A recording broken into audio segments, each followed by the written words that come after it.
Hello, hello, hello. My camera's so wiggly. Let me try this. Is that a bit better?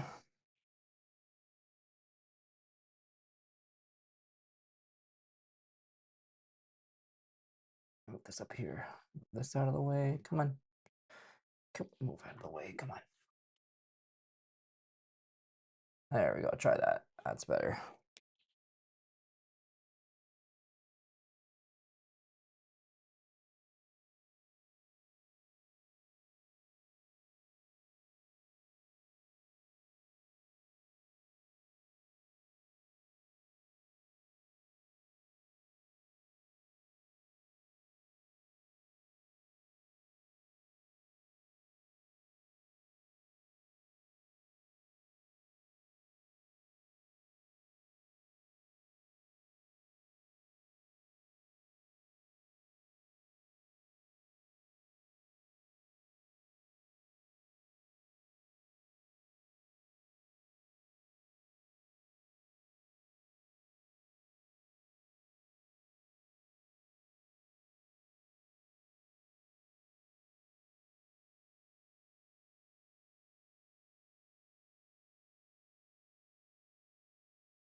Okay, sounds good. Awesome. Hello, hello, everybody. Sorry, I just want to make sure everything's working. Um, Let me grab the tracks.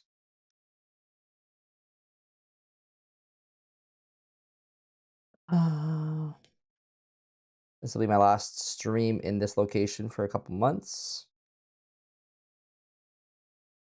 And then I will be heading back to Europe.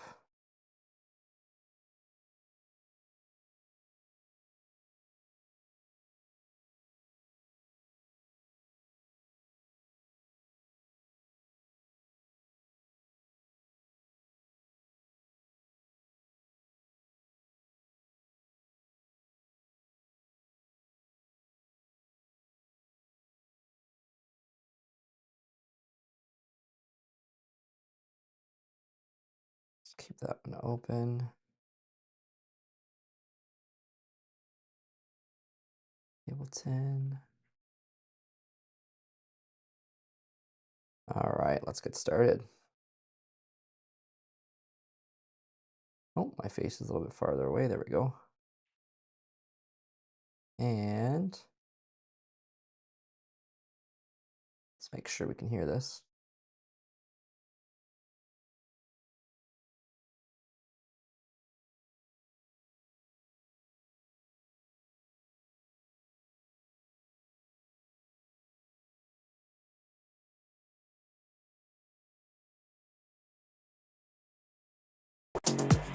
All right, we should be able to hear that now. Please let me know if you cannot.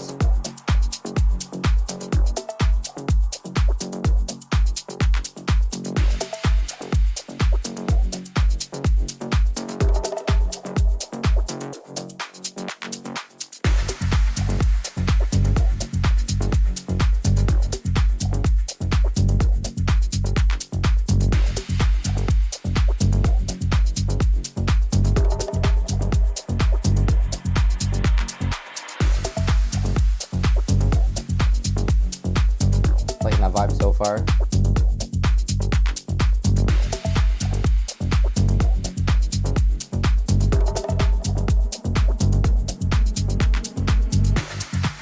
If you listen closely, you're seeing billions of years of memory. When you look at the sun, you're not seeing a star and how it might all end one day. The more we remember who we are, Digging that vocal. it's a reminder that everything's connected. Gravity isn't a force. You can hear the universe adjusting its heartbeat. Nice, nice groove. Nice track to start us off today.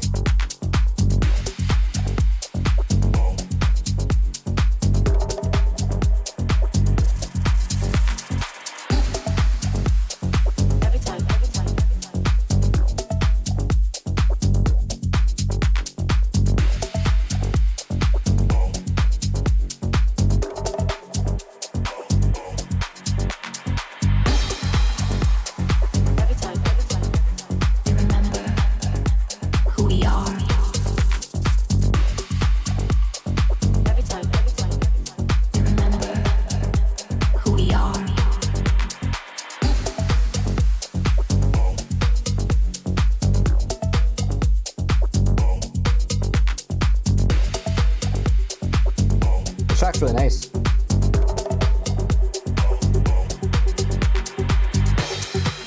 If you listen closely,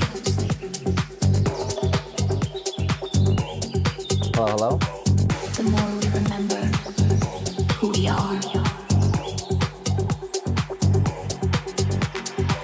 When you look at the sun, you're not seeing a star. I do find this vocal sometimes gets louder a little bit, like it goes up and down in volume. I think that you should probably try to normalize the volume a little bit more of the vocals so that they're not jumping around a little bit. Gravity isn't a force.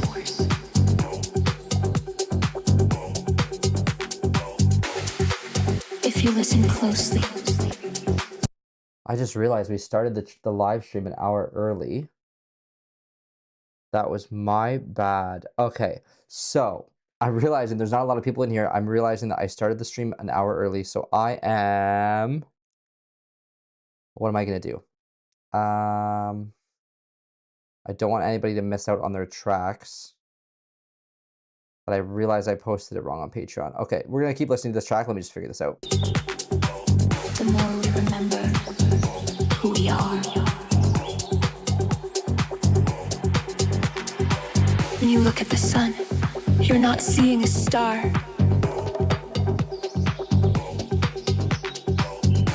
Gravity isn't a force.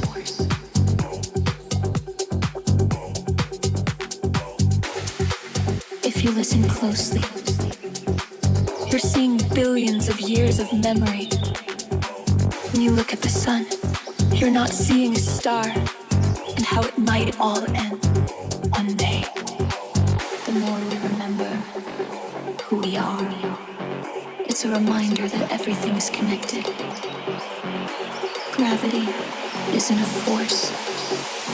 You can hear the universe adjusting its heartbeat. Man, my groove is awesome.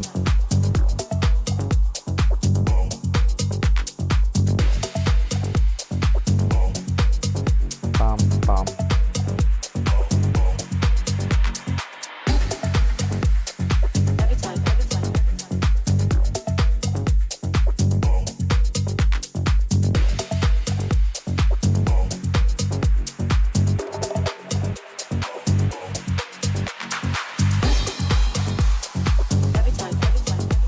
Remember who we are.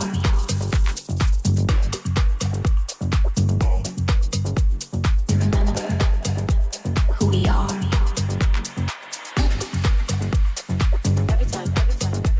Remember who we are.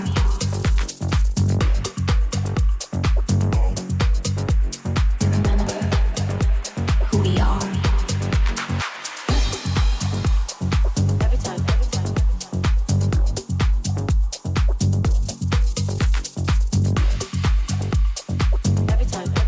Okay, this track is nice, but this is the problem. I accidentally wrote that we would start at 1 o'clock on Patreon, and that's where 90% of the people doing this, or I probably wrote it at 1 o'clock and then accidentally put it in my calendar as 12. I think I was messing up the time change because of, in Canada, the time changed an hour before, a week before in Europe. So I put it at 1 o'clock, which I thought would be 12 o'clock. Let me just make sure. Yeah, so it doesn't even matter. So what I'm going to do is I'm going to spend the next 45 minutes. I'm going to work on some music for the next 45 minutes. There's a track that I'm finishing up. And then at 1 o'clock, I'm going to do the actual stream for the feedback session. So if you're here already, you can absolutely stick around, obviously. You get the bonus of watching me write some music, which I don't do very often anymore, and maybe fine tune some stuff. And then at 1 o'clock, we'll do the actual stream. So my apologies to anybody who's already tuned in and was expecting the stream to start. That was totally my bad. With the time change, I guess I got a little bit mixed up, but now I get to write some music. So yeah, sweet. Okay. Let's see what I can work on. I wonder if I could also do, I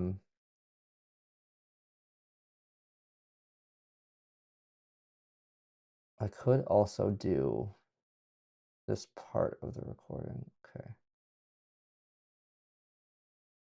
Just thinking. Could do.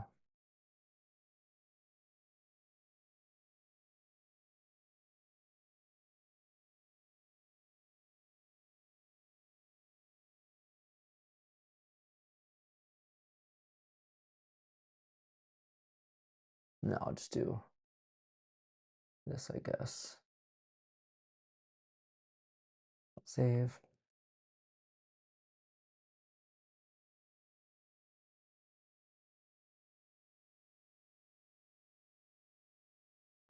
I should have everybody's track. We'll take a list. I'll take if I replied to you on Patreon, then yeah, I have your track.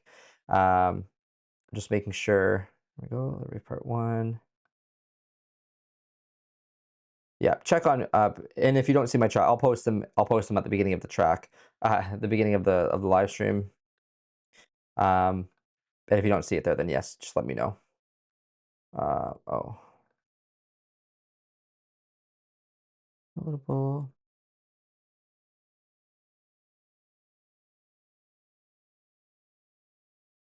Okay, what I'm going to do actually is I'm going to, instead of writing, I think I'm going to go back into this. So this is, I did a masterclass recently. No, you know what? I shouldn't do that. Let me just double check something. Yeah, it should be fine, actually. Yeah, you know what? What I'm going to do is I did a masterclass recently, a mixing and mastering. My face. A mixing and mastering masterclass recently, and with that masterclass, I mixed down a full track from the start to the end. So what I will do is I will just touch on this. It should be about 20 or 30 minutes, which is perfect for the stream.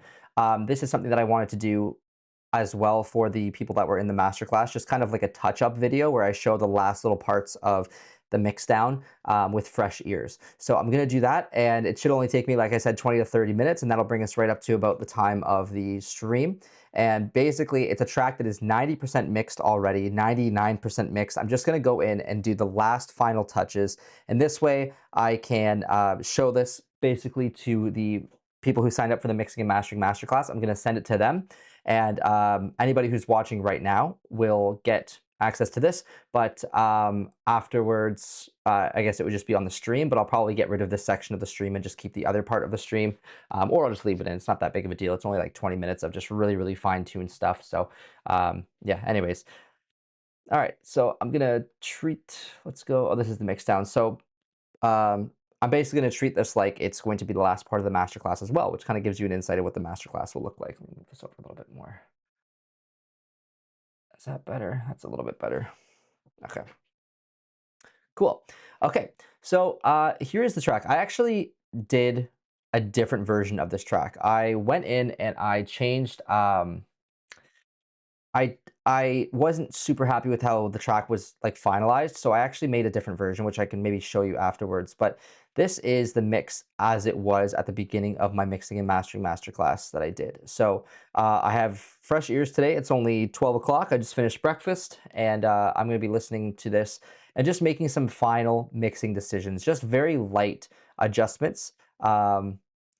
Things that I do in every time that I mix and master a track using the references, but let's just go ahead and take a listen. Let's put the master back on.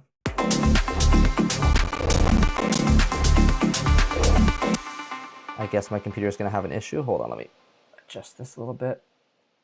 There we go. Put that back a bit more. There we are. Okay, so let's do this. There's some plugins that are probably, I'm just going to turn my master off except for the limiter for now, because it's obviously going to be pretty aggressive. And then for the mix, I don't want to rely on the, get rid of this too.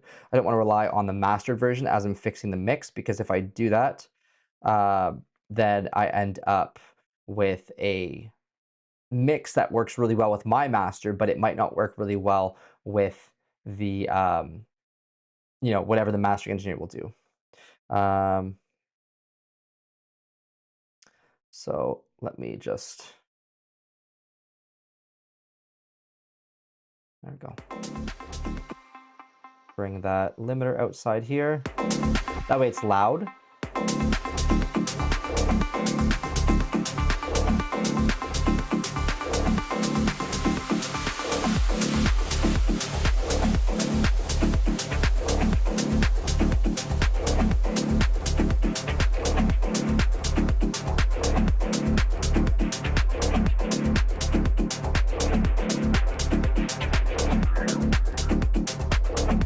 The drums sound pretty good. I think it needs to be a little bit louder.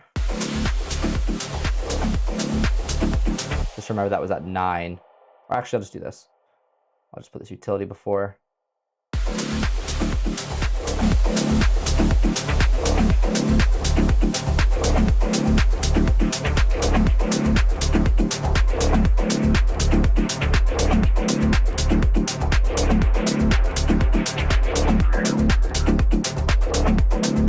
Yes, if you missed the masterclass, you can still enroll and watch the recording of it. So this is going to be like a day 3 of the recording, just like a last kind of section.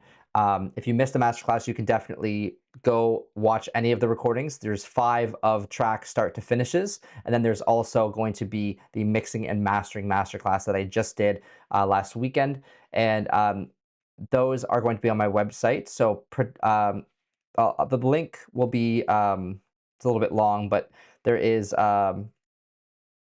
production. Let me just make sure I get the right one. It's past masterclasses. So it's productionacademy.dowdenmusic.com/past-masterclasses for anybody who wants to go grab those.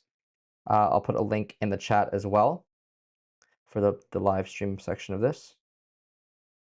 And then those are for the past masterclasses. The mixing and mastering masterclass, I will also put a link to that. That one is dowdenmusic.com/mixing-and-mastering- nope, that's not right. Mastering masterclass. That was the wrong one. That one is, I'll put a link to that in there as well. Hold on. That one will be on the past masterclasses page by the time this is out anyways, so you can actually go to that link that I put in the chat, and then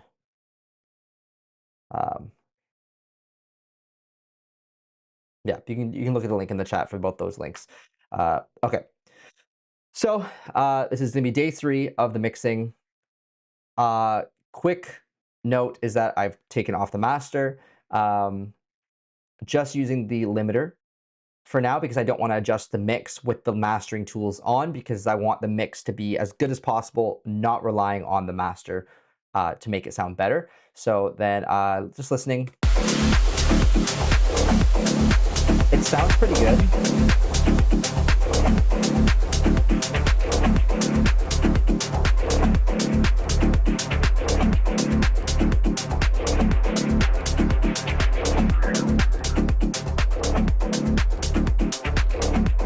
I do find it a little bit muddy. So I'm going to go back in, and this is why it's always so good to listen with fresh ears, is because if you try to, like, I actually mixed a track last night and I listened this morning in my car, and there was this one synth that was so loud that I was like, what was I thinking? And it was because my ears were so numb last night because I was writing for like 4 hours, like 3 hours.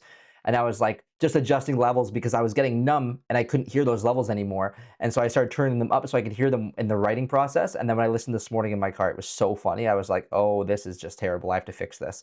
So yeah. Okay, listening to the sub sounds okay. I think it's the main grooves are a little bit muddy. I think I need to reduce a little bit of this low end.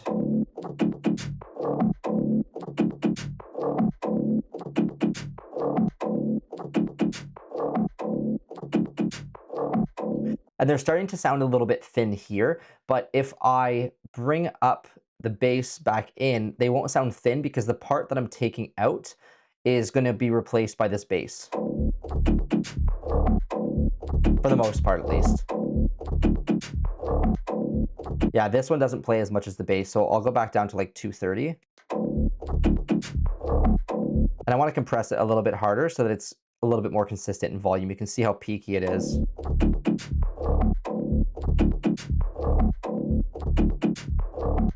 And then maybe turn up the volume a little bit. So I'll put the output gain to like 2.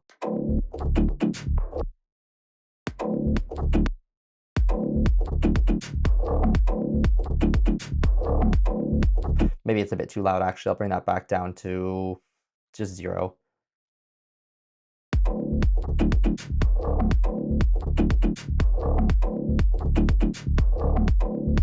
That's better. And then this one.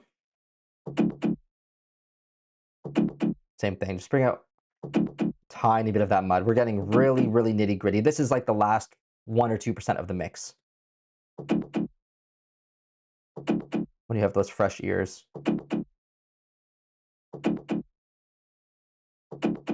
Maybe a bit more compression on this one too.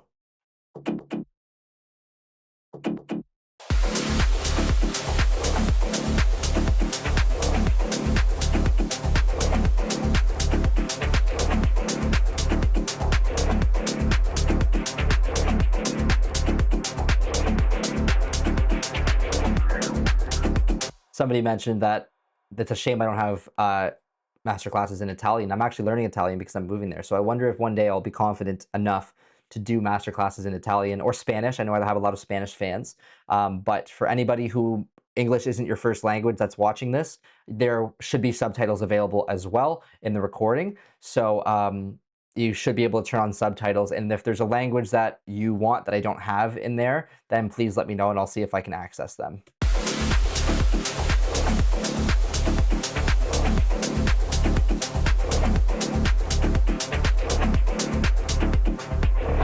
My issue with the track is that this part is, it's a little bit muddy with the main rhythm lead.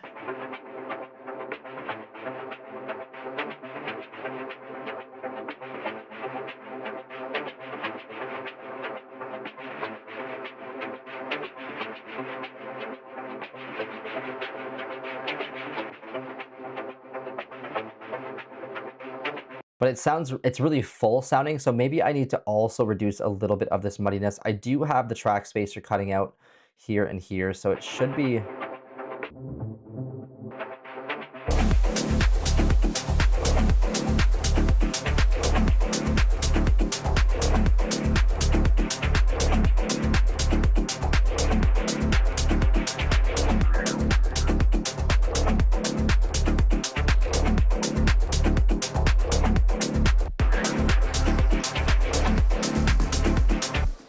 This part here really opens it up. Maybe I should push up more of the top end. So this part, I'm pushing it up a little bit.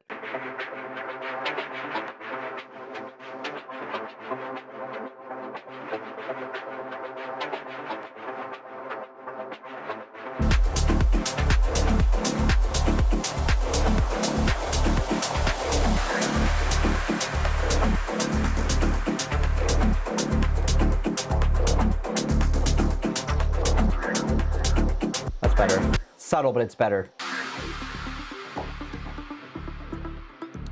I'll full screen this too.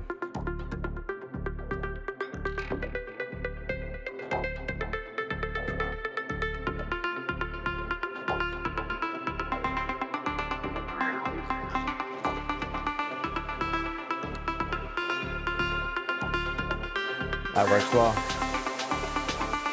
Lead could maybe be a little bit higher, 1 dB. Oh, sorry, that's not the right, I'm apologizing to myself. This lead.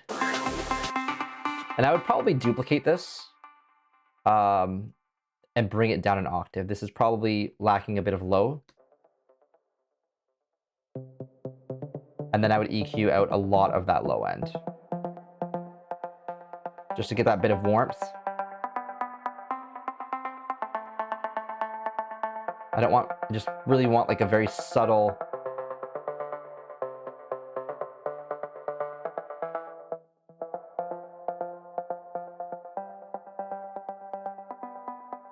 just very quietly in the background to give it a bit more warmth.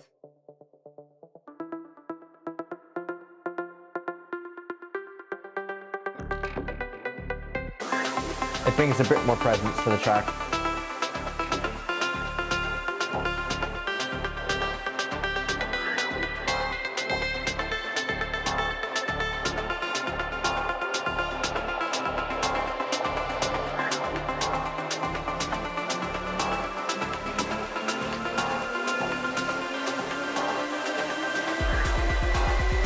That sounds good.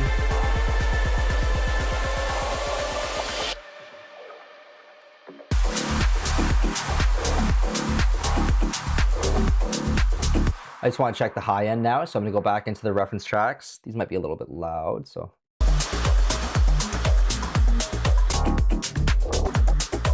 Sounds like the kick might be a little bit quiet. Yeah, for sure, actually. So instead of pushing, well, let's push the kick up like 1.5 to 2 dB. Let's go up to minus 12. Minus 12.2. That's 2 dB.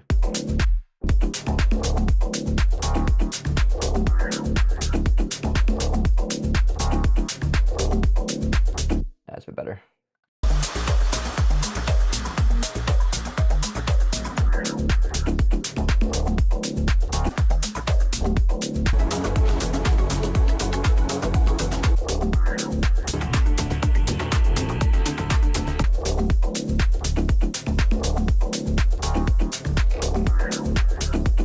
I feel like maybe these could be a bit wider. So let me look at the EQ at the end and see how wide they are, because the track itself has a lot of mids. So if I could push up the sides a little bit, it would sound a bit more clean in stereo. And remove some of the low mids. The low mids in the sides.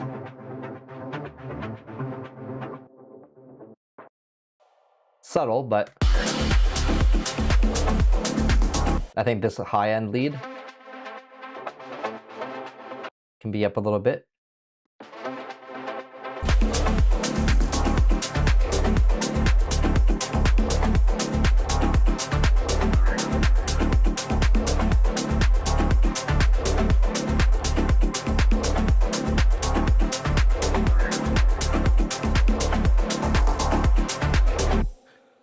It's a busy track because of these leads here. And because of these bass plucks. So it actually is quite difficult to mix. It's just busy. And when they're busy like this, you could try to add a bit more clarity in the top end to kind of help it cut through.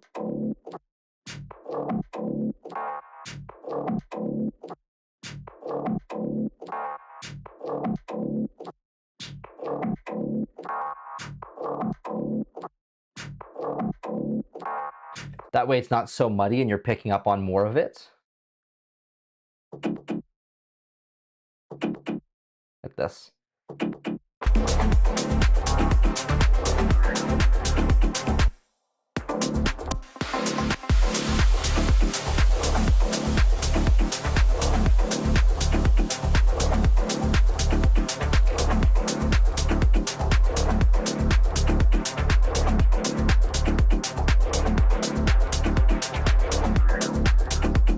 Okay, now I'll check in mono.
Okay, so it sounds really good. What I'm listening for is like phase issues. If things feel out of phase, if they feel like they're losing power when it is, why is this on my master? That's weird. That shouldn't be there. It's not on, but it shouldn't be there. So let me show you what it sounds like if there's some phase issues. Oh.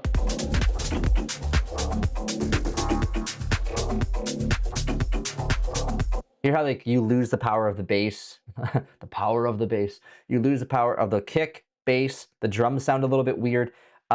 Just pay attention to that. Even if I wonder if I could do like a dry wet here and do just one off, one on. So if I get rid of the has here and try to kind of do like a in between. So let's go down by, I don't know how many I have to go down by, 3, I think. By 3.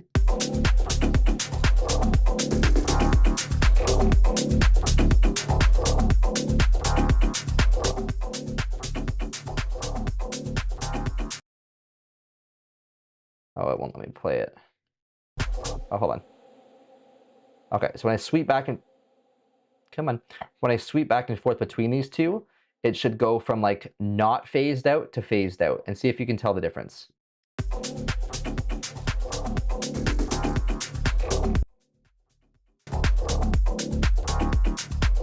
So not phased out is the top.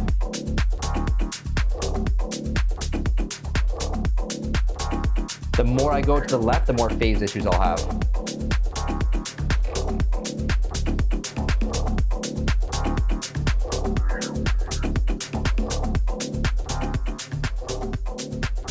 Even right here, there's a difference.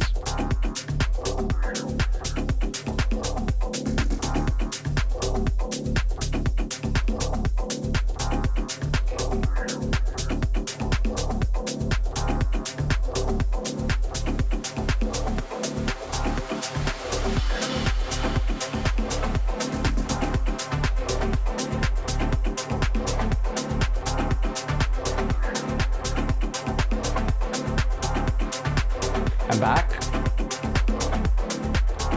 So that's that kick drum.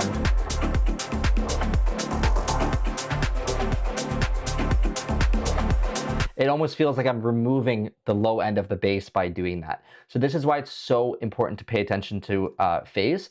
And so if I go into here with a span, we can, oops, not there.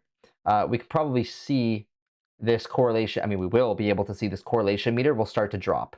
So right here, it's going to be hopefully all the way up to the top here for the most part.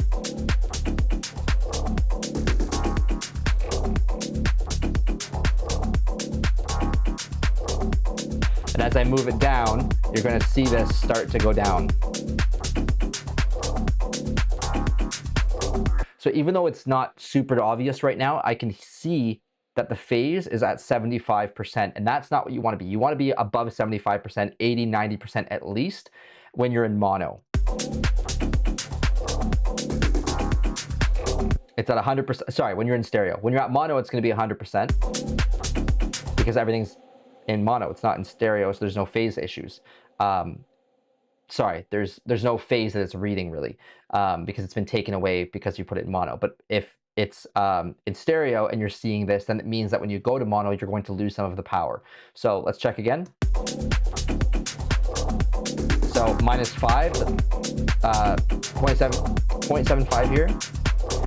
And it doesn't sound like it. That's why it's good to use visual cues. It's very subtle. And I go further over, we're gonna see it drop more and more. Once we hit about 30 or 40, I assume we're gonna be past 0. Yep. Yep, there you go, past 0.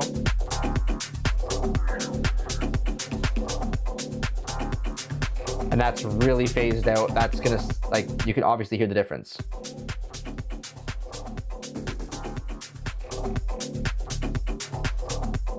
Well, it sounds weird because there's a phase on it, but we can solo this one, and I'll put this one in mono. So this is mono with phase issues, and this is stereo. I don't know why it's so quiet.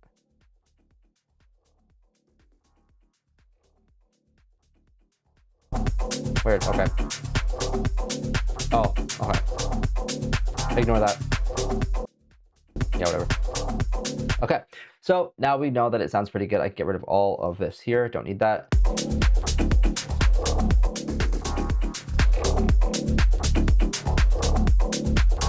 And then the last thing I want to do is check my reference tracks. So I'll route this.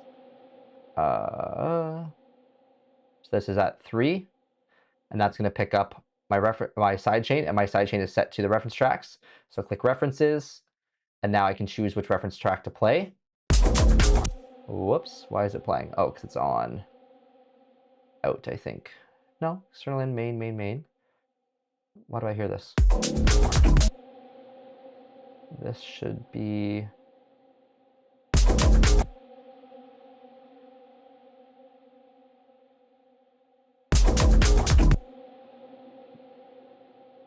It's weird. I don't know why I'm hearing this if this is turned off.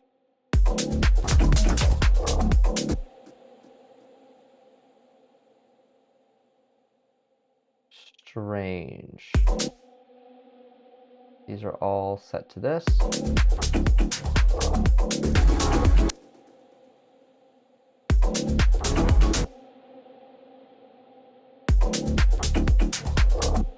Weird. Okay, let's put these all into another group. These should not be, I shouldn't be hearing them. That may be a glitch or something because they're in a group, and that group is references that this group is turned off. So it shouldn't be sending it through. So I'm just going to create a new group. And it's still doing it because it's in this group, I guess. So let me ungroup this, see if that works. No, weird. But if I group it again, weird. Okay, so what I'll do is I'll just put the references here to the actual individual tracks. Very strange. Don't know why it's doing that. Okay.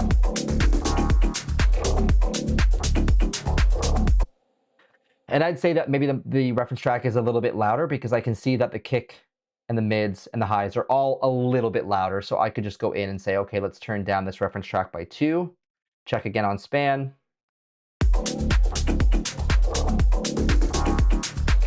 Actually, I need to go in and change this by 2. So let's go down by 2 and try that.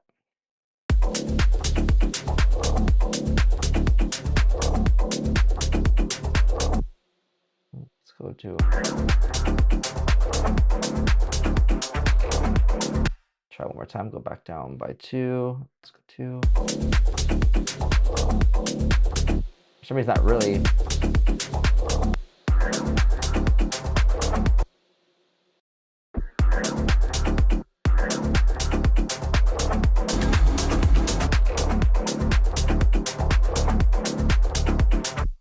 Very, very close. I'm pretty happy with how that sounds, and I'm really happy with how it looks. So I can use that as a reference and really listen to it. However, I have to turn this on.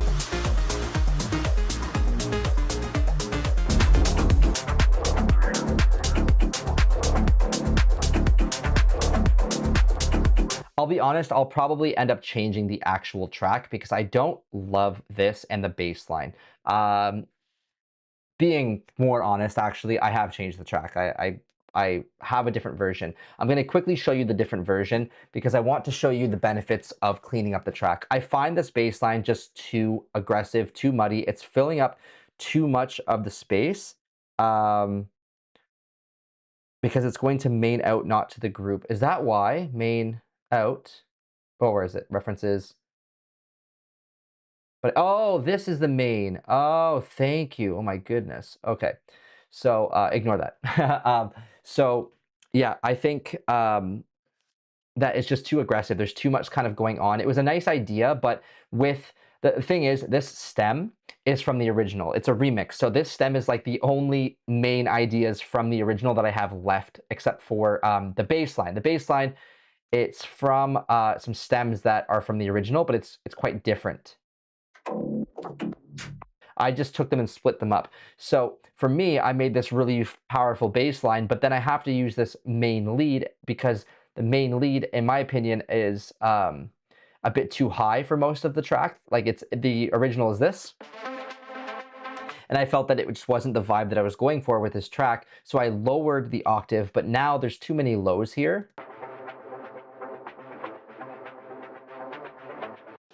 So I find that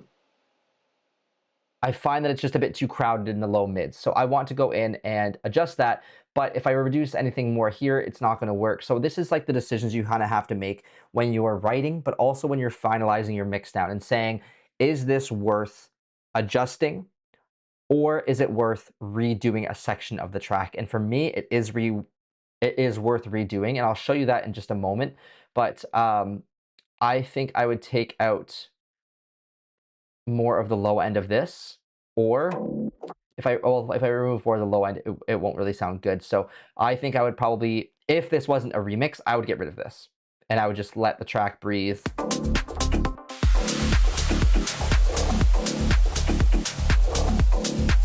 Right, and let the track breathe out with that bass line because it's really groovy, really powerful. And then I would introduce probably this lead. And I mean, I say probably as if I didn't already do this in my own version.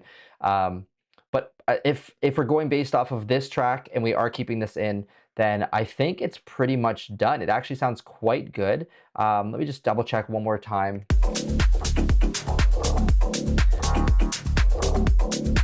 I am thinking that the hats are maybe a little bit too loud. But then I listen to references and I don't think that they are.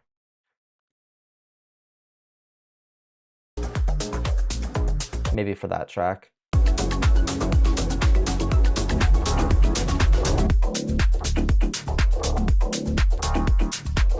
I think my hats are maybe a very, very little bit too loud because I still have to throw the mastering tools back on.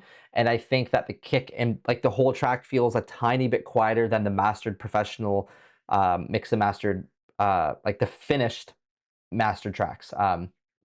So these ones are all professionally mixed and mastered. This one right now is professionally mixed, and professionally the mastering tools are turned off. So I'm listening to it and I can tell that these tracks are a little bit louder. The quieter parts of the whole track just feels louder. It feels more squished together and louder. And my hi-hats are competing with the volume of these two tracks. So that tells me that if I master it, if I turn the mastering tools back on, it's probably going to turn the hi-hats up a tiny bit more because of saturation and because of compression and stuff. So what I could do if I wasn't mastering this myself is turn this down. If I am mastering it myself, which I am, I can obviously check. So I'm going to go in here, listen again. Yeah, I think it's just this hi-hat here needs to go down by like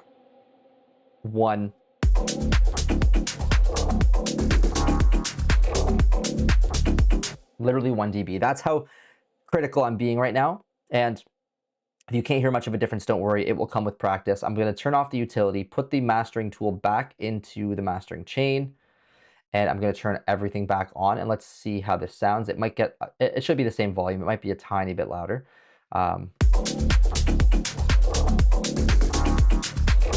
So let's listen back and forth between that. So first is the track with just the volume turned up a little bit on the utility. So the utility will be 5 dB louder, and the ozone is going to still be on. And this is going to make it roughly the same volume. But the thing is, the ozone without the utility and without the mastering tools is a bit quiet. With the mastering tools on, it's squishing down because I have things like saturation and these tools that are increasing the volume. So I'm going to turn the mastering thing off. This is the last thing I do, by the way. Turn the mastering tools off, leave the ozone on, and the utility to kind of bring it up to the same volume as it would be if the mastering tools were on. And then listen before and after the mastering. So before, it's going to feel loud, but not as loud as the mastering. And back. That's mastering on. And mastering off. Mastering on.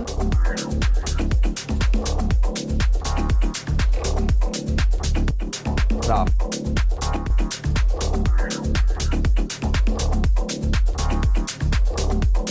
I still find the drums a little bit loud with the mastering tools on, so I could adjust my master, but I think even without the mastering tools, they do feel a bit sharp. So I'm just going to bring down this by 0.5. So just very, very slightly bring the whole group down because it feels a tiny bit sharp.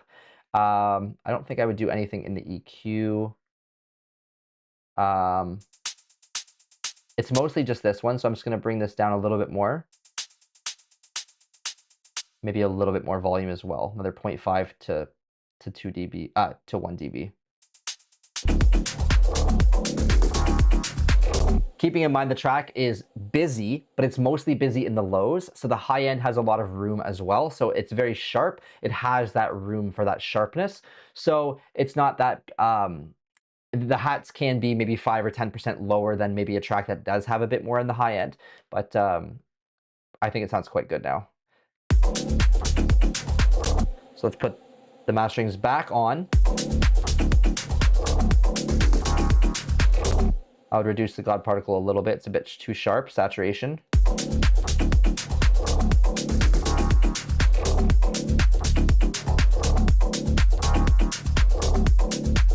I could have also just come in here and probably turned this down to like 1.6 or 1.5.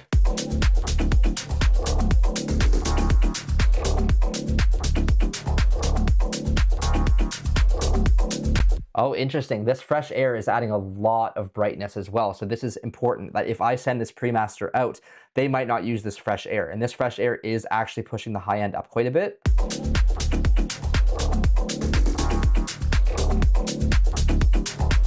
So what I would do is I would actually turn this down a little bit and then adjust the mix again.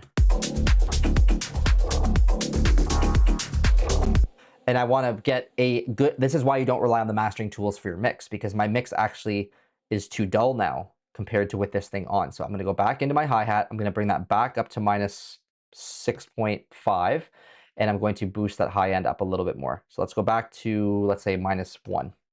And I know this is very nitpicky, but this is where, you know, this is where the final details get to if you want.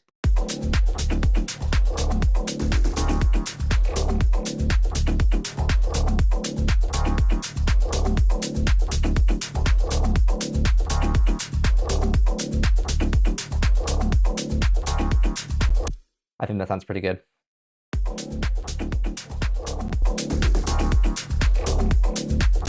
And of course, as usual, you want to listen on your monitors as well.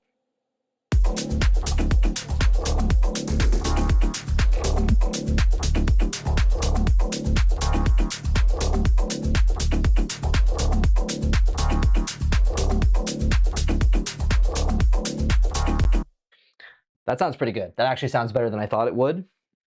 Because it, like I said, it is kind of muddy, but then if I go to this part.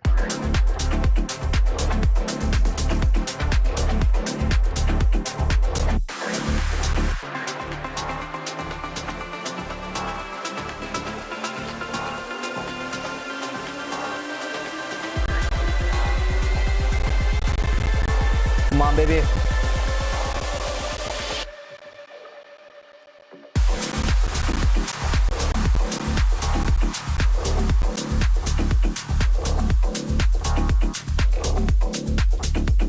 I might take a little bit out of the lows in the bass here. Sorry, the mids. Instead of a ×8 at the top there, I'm going to change this 3 to a regular pass filter. Low pass.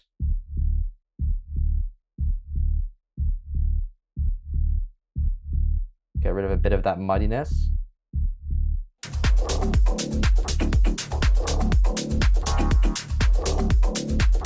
And then I'm going to open this back up a little bit to allow more of the lows from these sounds, because these are the ones that you're hearing a bit like hit harder. So I'm going to alleviate some of the low end of the alleviate some of the mids from the bass to allow the low end of these to come through a little bit more. Again, being super nitpicky here. I just want to show you like the level of detail that you can get into.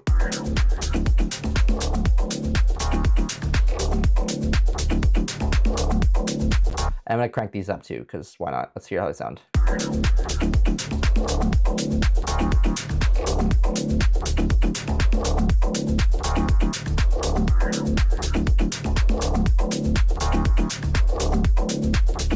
think that actually sounds better. And I'll push this high end down a little bit, because now that it's a bit louder, I don't need it so loud here. I think that actually sounds better. with them a bit louder.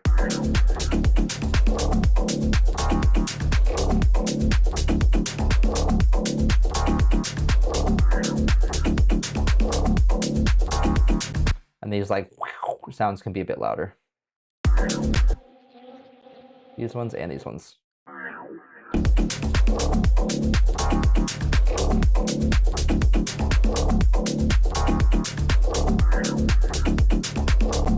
Cool, this actually sounds better than I thought it would, so maybe I will keep this version, but let me show you the other version that I did just last night. The mix will be a little bit off, but I do want to show you the kind of idea that I had because I wanted to reduce the amount of congestion in the track. So I took the bass line, I actually pitched it down a semitone as well, just because I wanted to make the vibe a little bit darker, but try to ignore that. Basically what I did is change the bass line so it's much less full.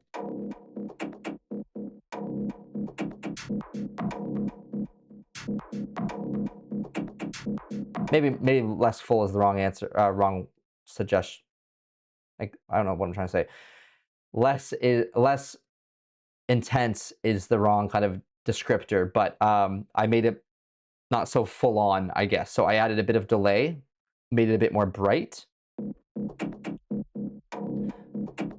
and made these a bit softer just by turning them down a little bit.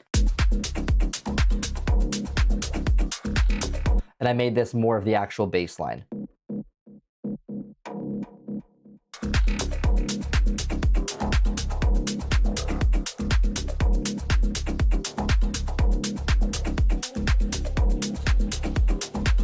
And then later in the track, it has that extra hit here, this like.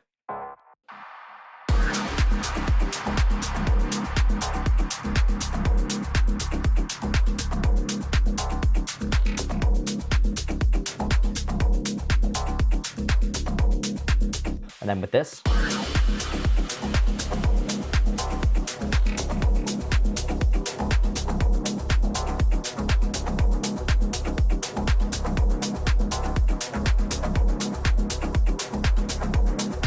I don't know, which one do people prefer? Do you prefer the old one or the new one? Let me know. I'd love to know.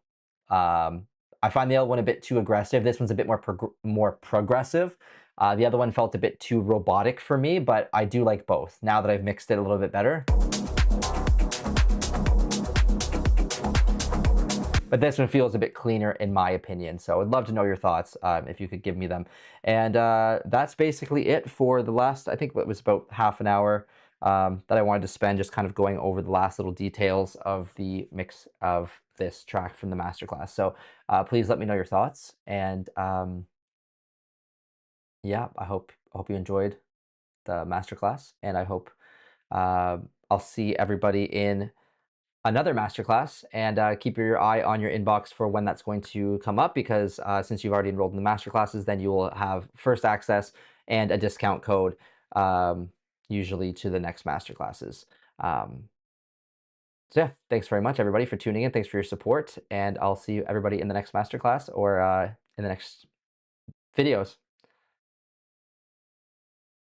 Okay, stream, I'm still here. I just wanted to kind of sign off on the masterclass because I'm going to make that a recording of the final masterclass thing that I did. So apologies if that last little part was a bit confusing. But we're going to start the feedback stream now. Yes, that was my track. Thank you so much for the compliment. Yeah,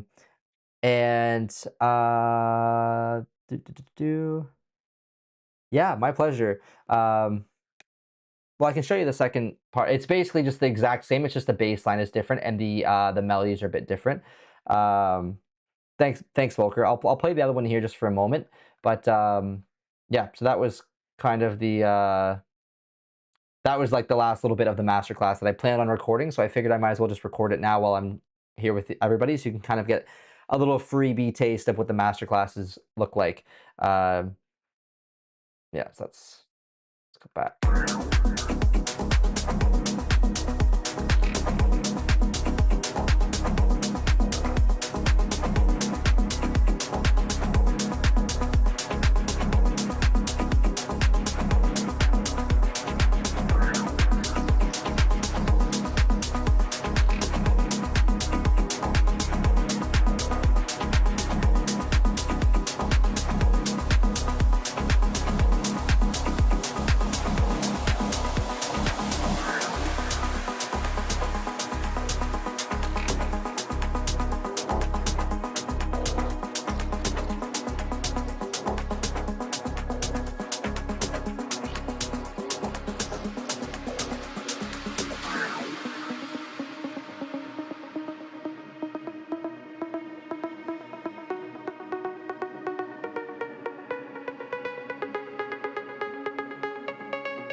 Oh, there's the part that's way too loud. There we go.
This is like a feedback session where you guys give me feedback for once.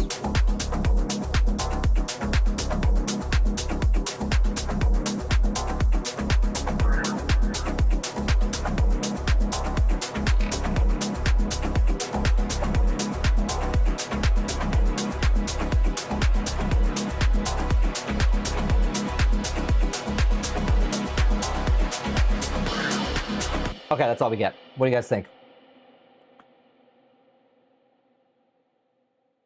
And I'll get into the tracks too. This is kind of fun, actually. I don't do a lot of streams anymore. Yeah, Mr. Oh, I mean, Mr. Nobody's probably already caught up, but yeah. Just joining now. Just spotted that you're working at 40 minutes.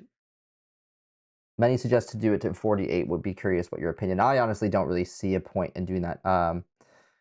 Yeah. I don't know if there's a much benefit on most systems, but yeah, I think it doesn't matter too much. Here will be a check. We'll jump to catch up. Sounded good. Oh, thanks, Mr. Nobody. Do you give feedback on Tech House? Yeah, definitely. All genres are welcome. Thanks, Volker. Love the bass. Love the atmospheres. Okay. Which one did you like better? The first track or the second track? Because that's what I'm struggling with. The first track to me sounded a little bit too, whoops, a little bit too full. Just like a bit too aggressive and like a bit too chuggy. Maybe I'll just show the label owner and ask them which one they prefer. But yeah, I think I prefer the new one more, but it might just be because I'm not sick of hearing it so much. So yeah, I would love if you guys could let me know which one you prefer, the older version or the newer version. The older version was the first one I went over. I appreciate your feedback as well. Okay, we're going to start with the tracks. I am going to go over the first track again briefly because we did already go over it at 12 o'clock, but we're going to actually go over it properly again at 1 o'clock. I think it was this one. When you look at the sun. Yeah, okay, so let's take a listen.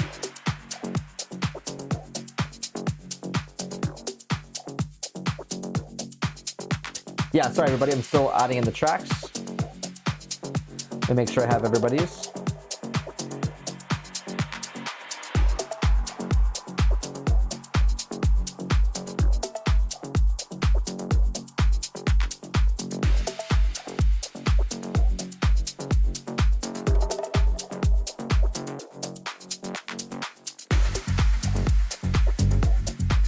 Really good bass line.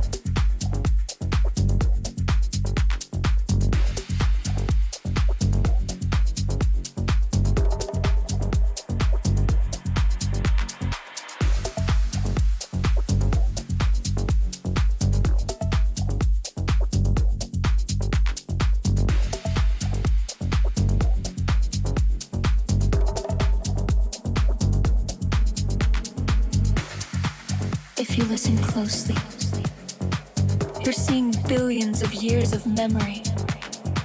When you look at the sun, you're not seeing a star, and how it might all end one day. I found the vocal a tiny bit too loud here.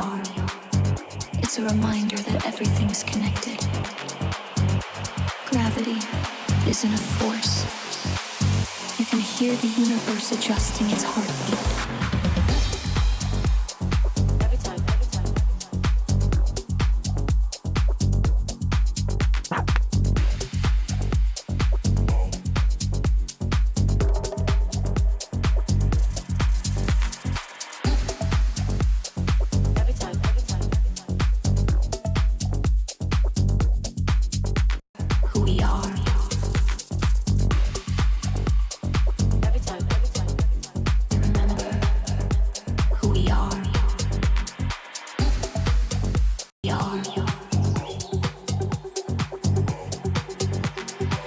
When you look at the sun, you're not seeing a star.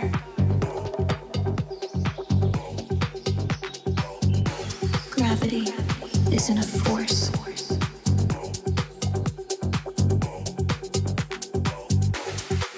If you listen closely, you're seeing billions of years of memory. When you look at the sun, you're not seeing a star and how it might all end one day.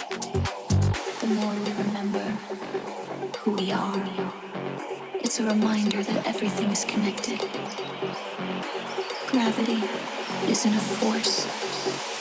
You can hear the universe adjusting its heartbeat. I love that vocal there. Every time, every time.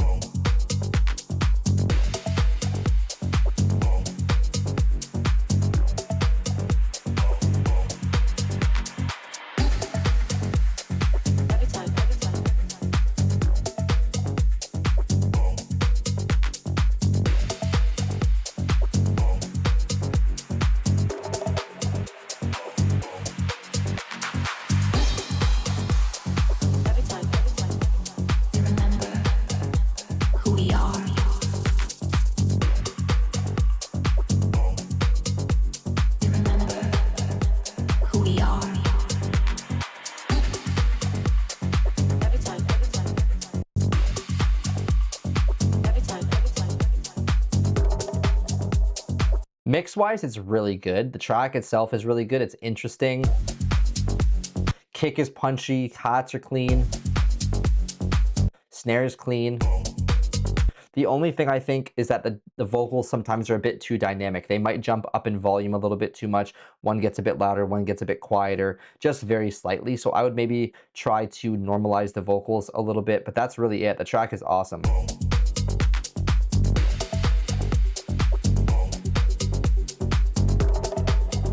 When you look at the sun, you're not seeing a star and how it might all end one day. Awesome. Yeah, cool track. Up next, we have Basso Continue with Plique. I'm not sure how to pronounce that. Does anybody not see their track? Let me add in the last few.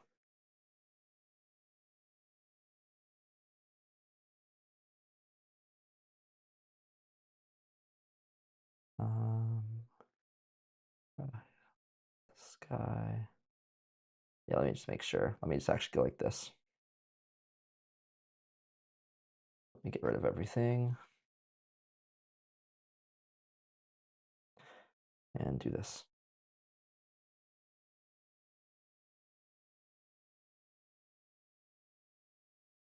Does anybody not see their track?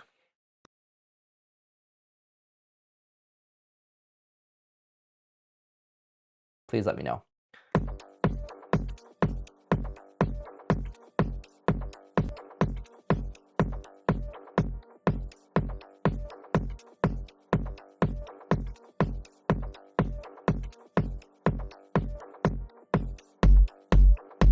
Thank you for the kind words, Mason. Or James. I always get it backwards when I see your name on here. He said the mixing and mastering masterclass was great. Thank you very much for that. There's something weird about that track that it gets quiet.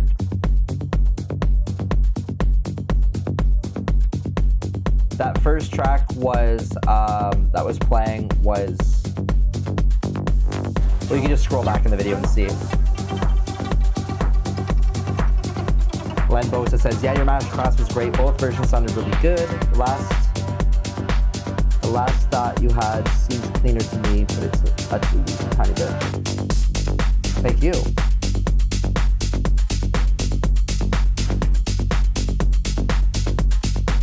Yep, you can send me your track. Go ahead. Thank you for the donation. Imagine by Arito. Go ahead and send your track now in the chat.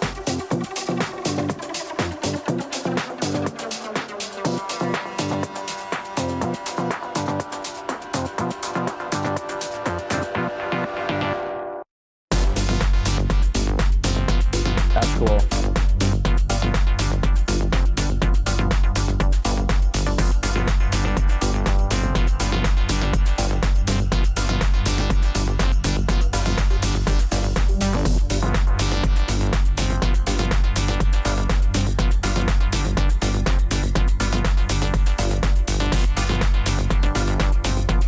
Very cool vibe.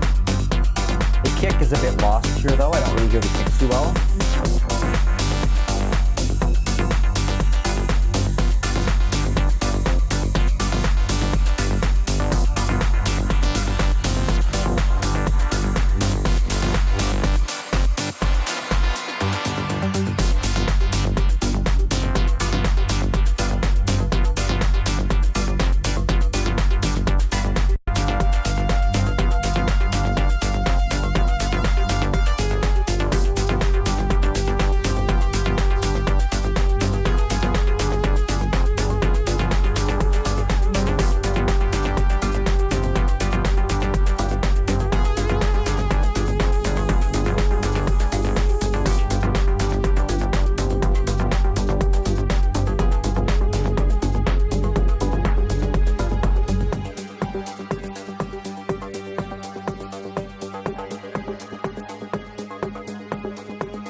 I like the breakdown school.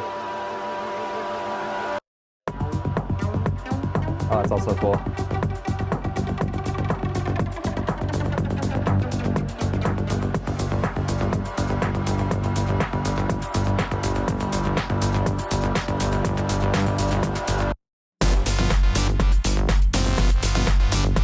Very cool track.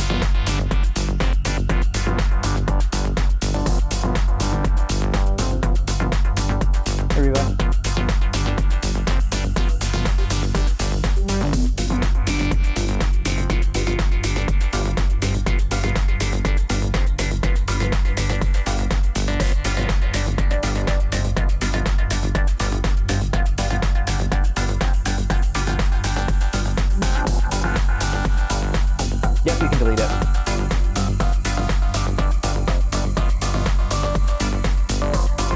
Okay, my biggest gripe with this track is the kick doesn't punch through very well. It's a nice kick, but it's just too loud. Sorry, the rest of the track is too loud. You can even see that the hi-hats are about the exact same volume almost as the kick. It's very, very close. So I would say turn up the kick by at least 2 or 3 dB. Especially with the high end, you could definitely, well, the high end actually looks pretty loud. It sounds good, but I think the kick just needs to be a bit louder. The hi-hats also, it sounds a bit too compressed as well. So maybe the mastering is just too compressed. 8 LUFS is pretty loud. I would back off the compression or limiting by about 5% just to give you maybe 8.5 to 9 LUFS. That will also help. But I think, yeah, the track just needs a bit more dynamics. The hi-hat is actually a good level, but it's just not punchy. It doesn't really cut through the mix. So I think you could actually cut through a lot better, and that would help the track feel a little bit more dynamic and give you more of that like spooch. All the other levels sound good to me.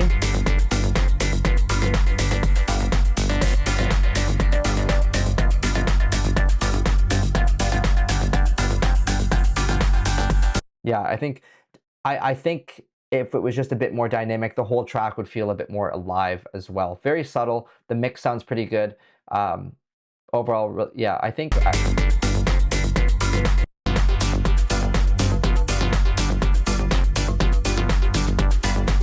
It's not even the volumes. All the volumes sound good. The lead, like pluck, maybe 0.5 dB louder, just very subtly. But yeah, just make it a bit more dynamic, and that track will be a really solid track. I would even probably play that in like a unique setting.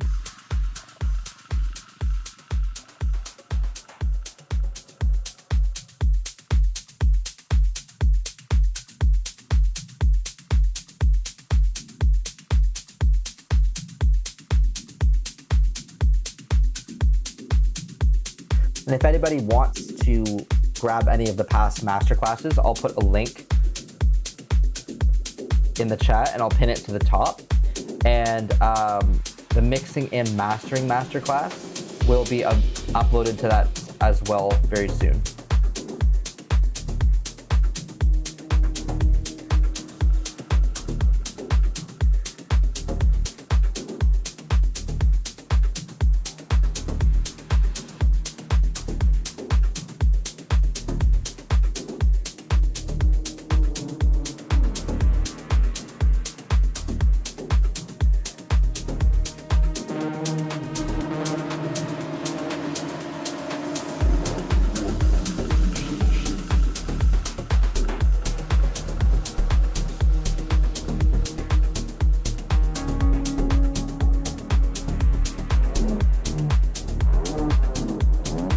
Nice vibe on this.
Vibe is nice on this.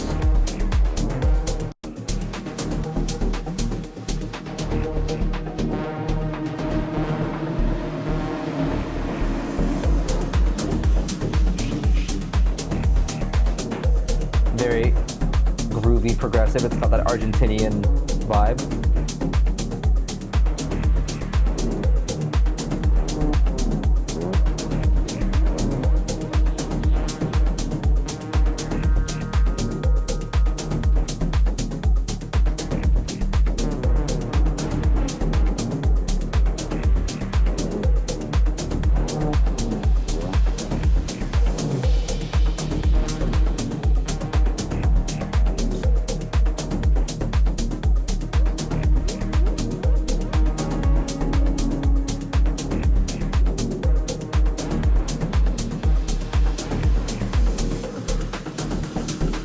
Overall, the vibe is pretty good.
The vibe's good. The mix is a bit muddy, I think. But the track itself is really nice. So I think if you clean up the mix quite a bit, it would be a really solid track.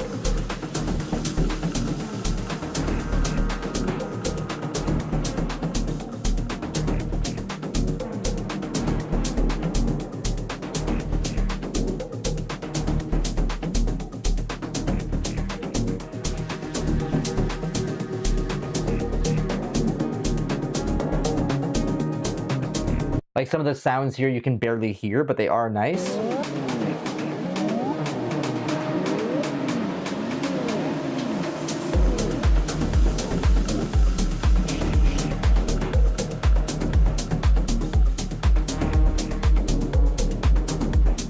Like kick is getting buried.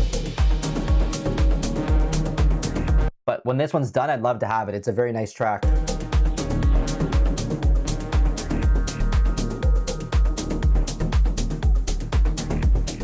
And I know that you can mix this, so I won't talk too much about it, but I think the kick needs a little bit of clean high end. It's just getting a bit buried by all the muddiness of the bass.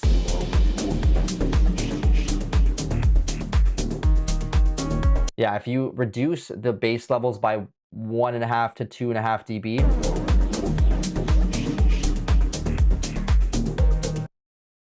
scoop out some of the muddiness, push up some of here.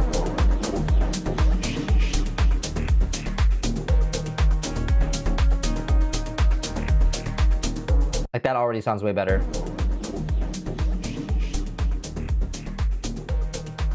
Sorry, I'll turn this up. Hold on. Whoops.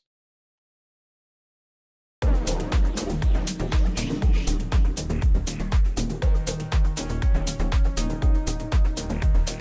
right, so scoop out some of the areas in the bass here, and that would already make it cleaner. And push up some of the characteristic sounds, like the grittiness of the bass.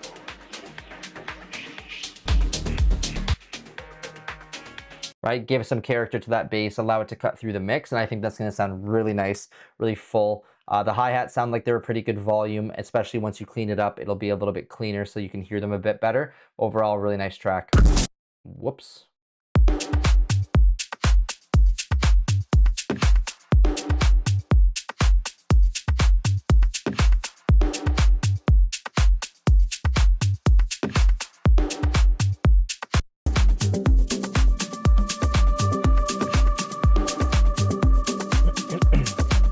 Yeah, Juicebox took a break off, but they're back now, so you can definitely reach out to them. Yeah, send this to me when you're done.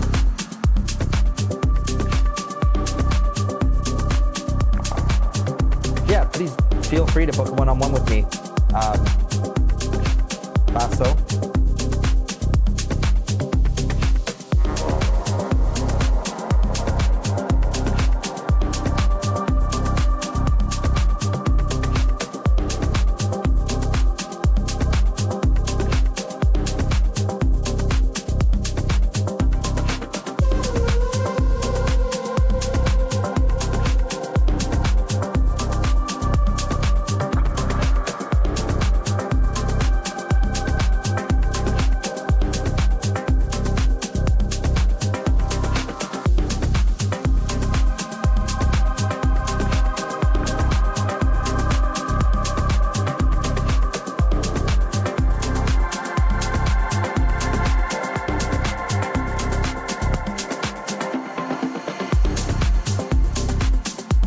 That's nice too.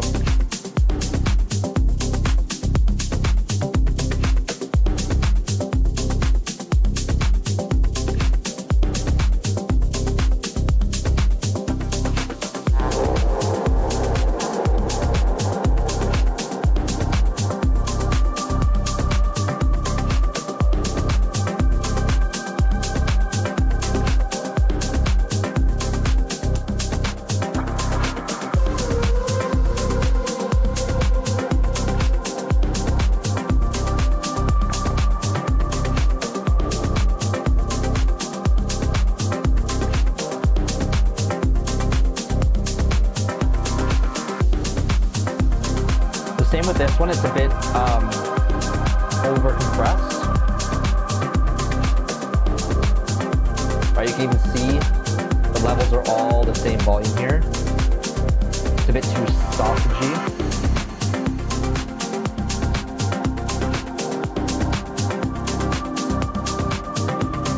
If anybody wants to book a one-on-one with me, I'm going to put a link in the chat that you could also book time with. So in the chat now, there's links to the previous masterclasses, the mixing and mastering masterclass, and also now a coaching link if you want to book coaching with me.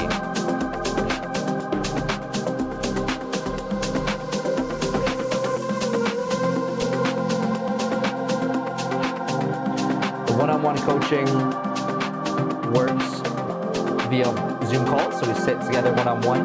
We basically work on your music. You share your screen, you share your projects, and we focus on what needs to be improved first. This works really well for a lot of people. I have some people in the chat that have definitely already done some of the coaching with me. Nice. That bass line is great. The drums are really nice. Synths are good. It's a little bit busy.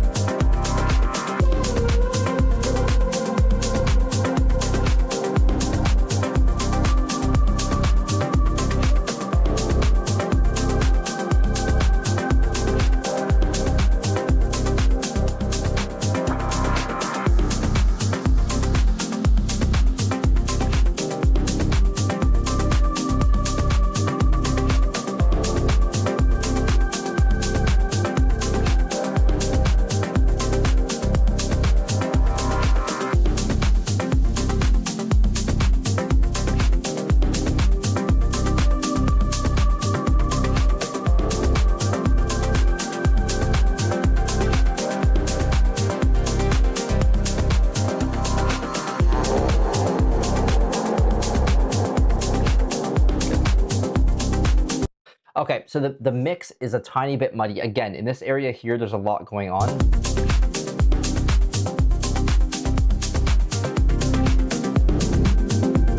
Right, there's pads, there's plucks, there's bass, there's percussion. There's a lot going on here. I would try to reduce a little bit of the EQ here, like EQ some of those sounds out so that it's not so crowded there, and that's gonna really clean up the track.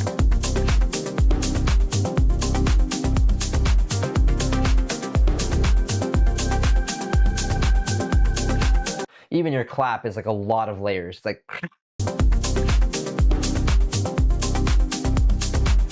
hot, everything is pretty full. So if you are able to reduce a little bit with some EQ or reduce one of the layers completely, I think the track would feel a bit more clean, and that would be a bit more captivating and a bit more interesting. But overall, the track is really nice. It's a good arrangement. Good energy, lots of movement. The breakdown was nice. This part's a bit loud in the breakdown, the strings.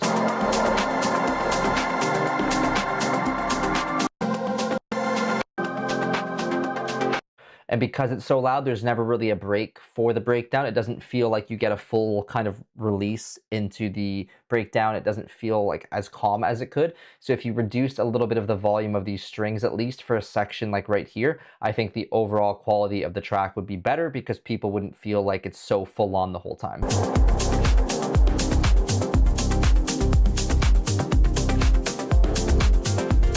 I'm also a little bit worried about the kick and the bass playing over top of each other. Just make sure that they're very side chained so that the kick is punching through, because the kick gets a little bit lost in the mix, but it's pretty subtle. But I would say maybe sidechain a little bit heavier and maybe turn your kick up like 1 dB, especially in like the punchy area of the frequencies around here. Not so much the sub, but this area here, so it really cuts through the bass line. Okay, up next we have one of our fan favorites, one of our OGs here. We have Full K with well, he never writes track names, so it's always just the date.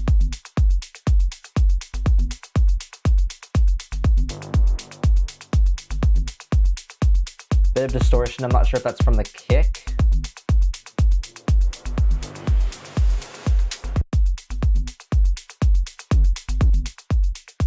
Yeah, I think the kick is a bit distorted. It could be from your limiter. So just make sure that your kick isn't being distorted by the limiter.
That's cool.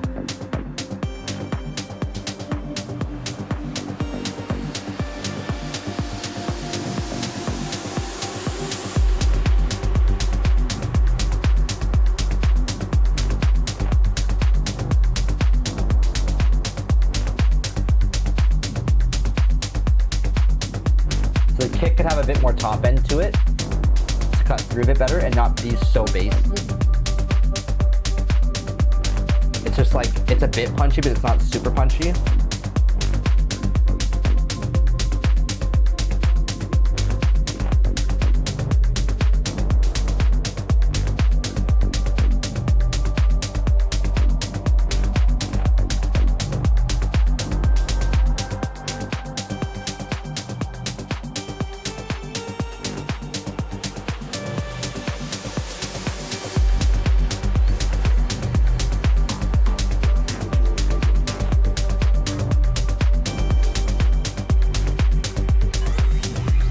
Nice, I love those little ear candies, super cool.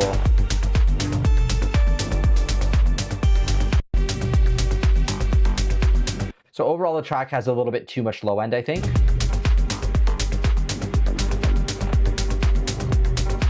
You can even see that, I don't know, let's see.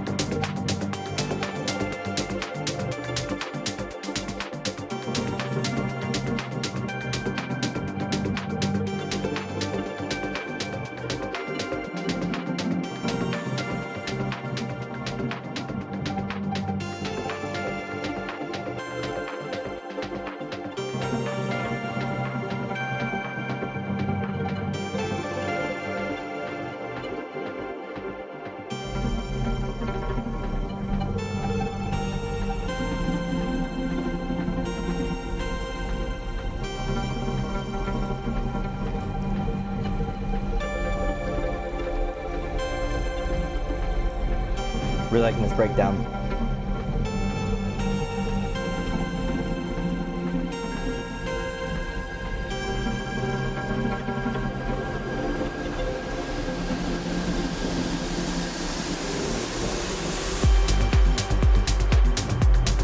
Nice.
I probably wouldn't, well,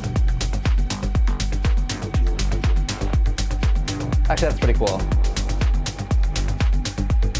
Okay, this is actually a really cool track. I think the main thing is that the bass feels a bit too overwhelming for the track. So the kick right away feels a bit distorted. So that's probably the limiter. I think the low end is just a bit too loud. So you could probably turn down your bass. Yeah, you can see your bass is as loud as your kick here.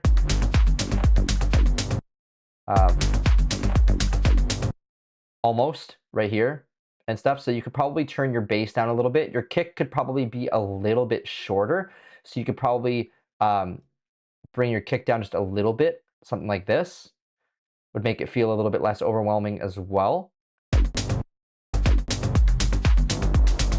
Just slightly, maybe even a little bit less. Just like try to bring this part down a tiny bit so it's not so full. And then push the top end of your kick up a little bit. And your hats as well. I think your high end just needs to be a little bit louder. Like that's like 2 dB.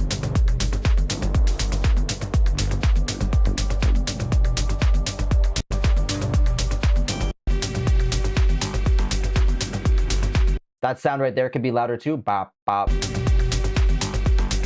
Let that cut through a bit more, and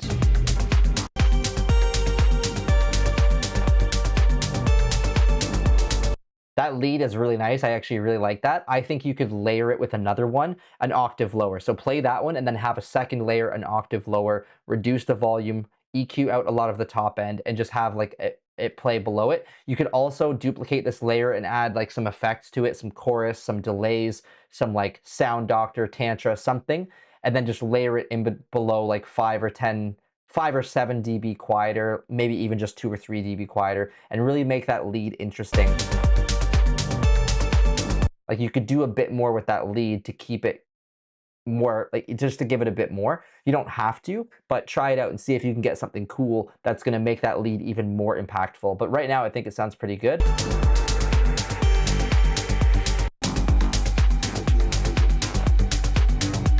And like these sounds here also could be a little bit louder. So I think it's really just your bass is a bit too loud, but all those sounds there can be like 1 dB, maybe 2 dB louder so that the listener can really hear those cool sounds.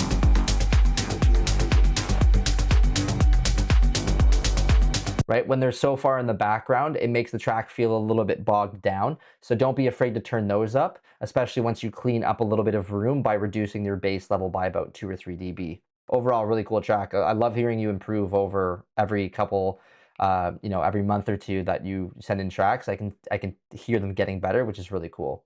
So thanks for that. And up next we have Rahil with Cloud Bass, and it's 6 dB quiet. So I'm just gonna push it up a little bit. Let me catch up on the chat here. Whoop.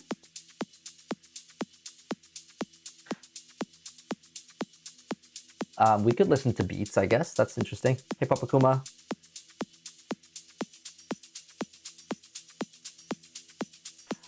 Yes, I can still accept something. I'm really trying to get done here by 3.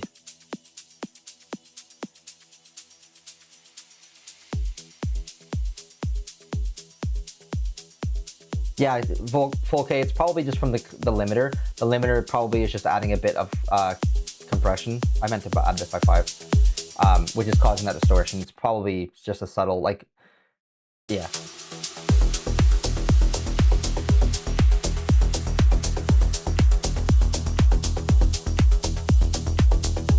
What's GTSY? Also, Vibe Weaver, I don't know if I'll have time. You can send it in, but I don't know if I'll have time to get to it.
kick is nice. It's a little bit boxy.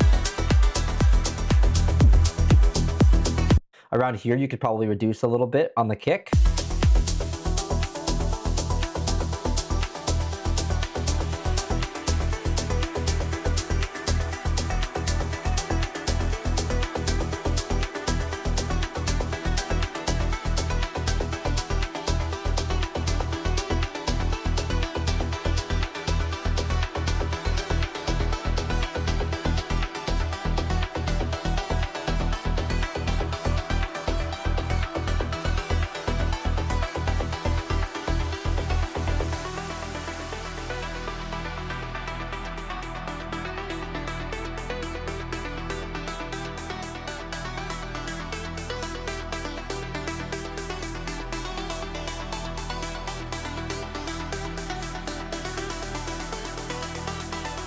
The snare roll could be louder.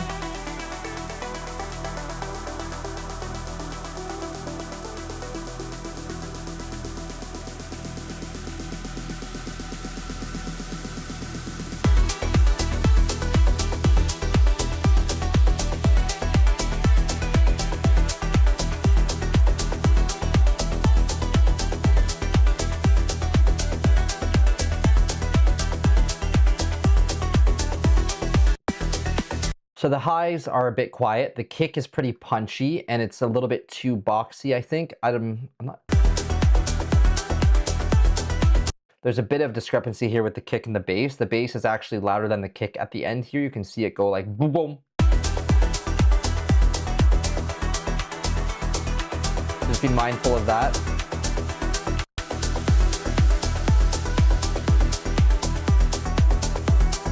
Make sure you're side chaining properly. It looks like the phase is okay, but the high end definitely needs to be louder. The kick needs to be reduced here. It's just too smacky, like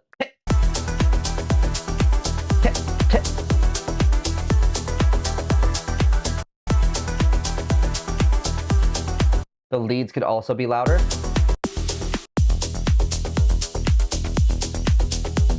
The kick is really snappy. I think you could probably push the low end of your kick up a little bit. The kick is just, yeah, it's snappy, but it needs more low end so that it doesn't so that your bass doesn't affect it as well. And make sure you're side chaining your bass a little bit harder because your bass pluck is coming in here and it's overlapping the kick. So you could either turn your kick to be a little bit shorter or you could just fix the side chain. But overall, the track arrangement's nice. It's interesting. The buildup is nice. Your snare roll could be a bit louder.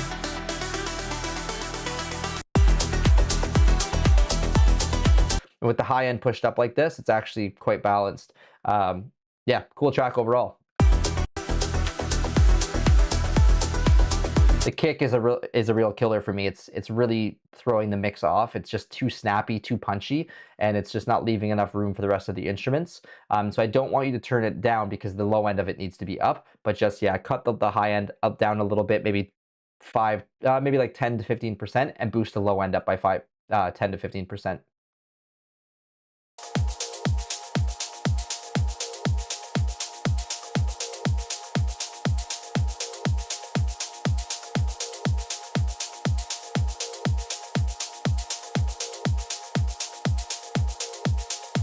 No worries.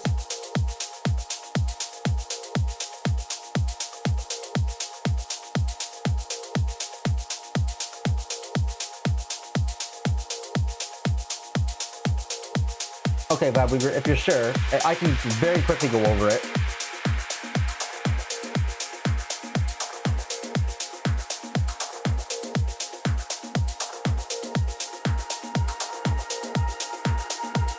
Oh, glad to see you. Oh, likewise.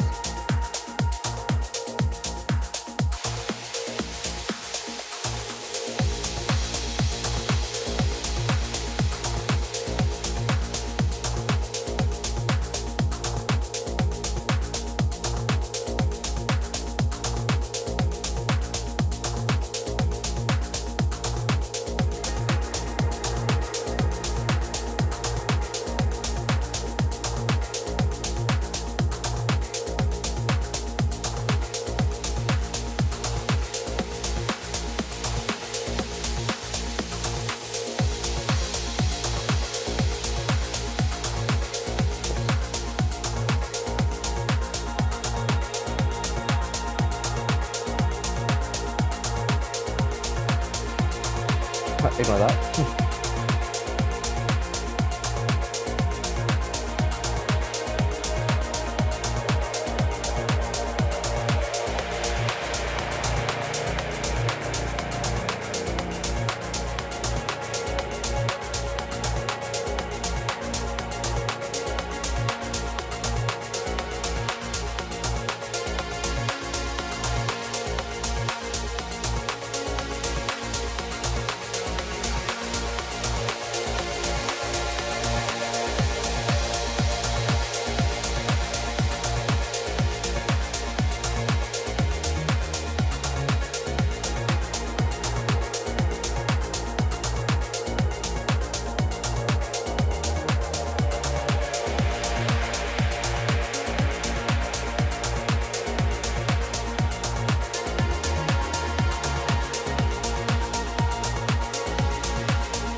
Okay, the hi-hat's pretty like flat sounding and it's not super dynamic. The ideas are kind of cool.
The groove's really nice. The build-up, this part's a bit loud.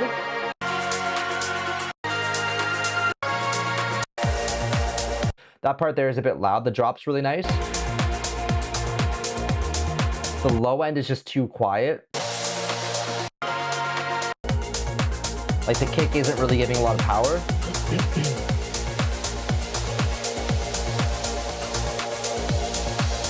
Yeah, I think your low end needs to be pushed up quite a bit.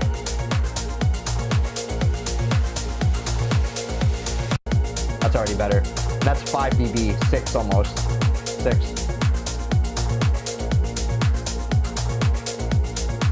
So I think push your kick and your bass up by at least 3 or 4 dB, maybe 5 or 6.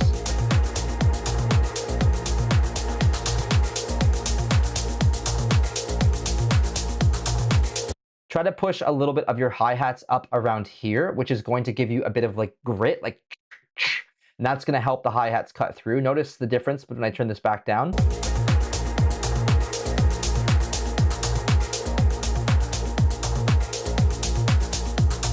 Right? It really lets it cut through the mix.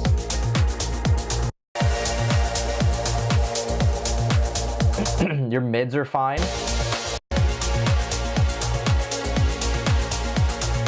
And the lead arp definitely needs to be up. There's not really a really driving melody in the track, except that do-do-do-do. But it's just too quiet for most of the track, and this part here is a little bit loud. I would turn this down like 2 or 3 dB, arp up by like 5, kick and bass up by 5, and that crunchy bit up by 2. Hope that helps. All right, up next we have Madman with Phenomenon. Anybody else's tracks that I've missed, please let me know.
Oh, thanks very much for the donation, Ruiz.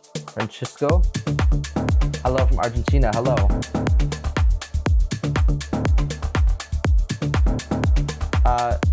Ivans, what do you mean? Next live masterclass or next live stream? I do not stream every weekend. I stream once per month.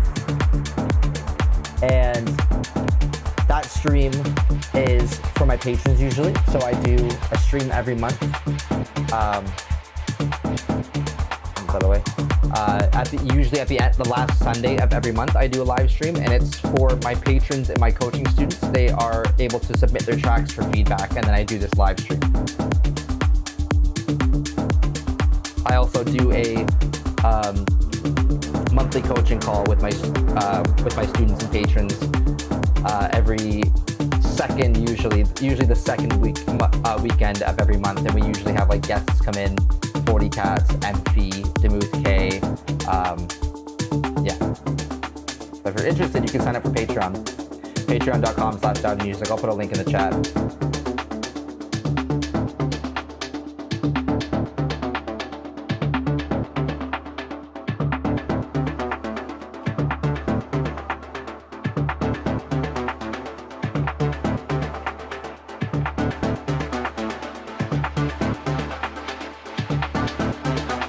Nice.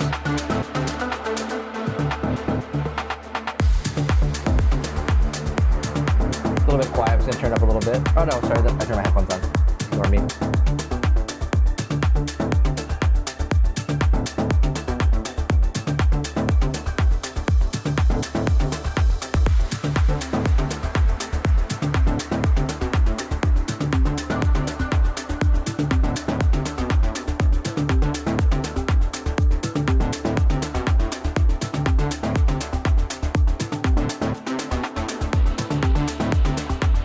Good. There's a lot of mids going on.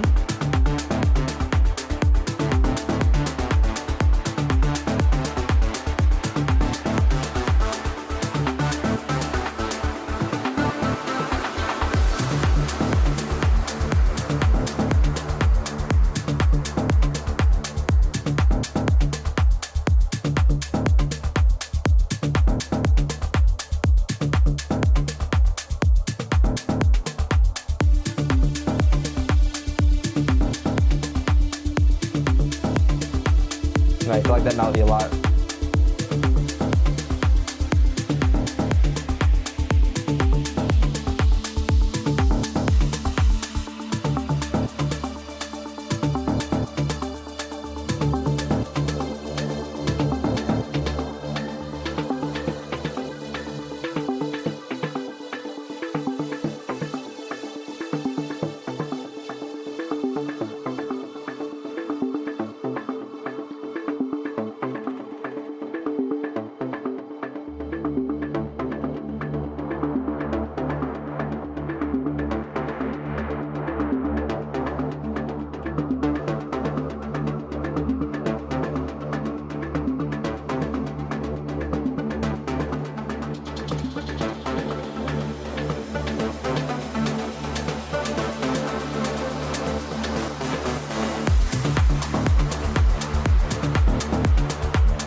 And the drop could have been a little bit more energetic.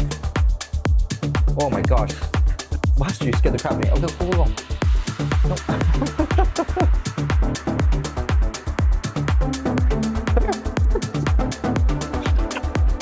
Come here. I don't know if you guys can see that, but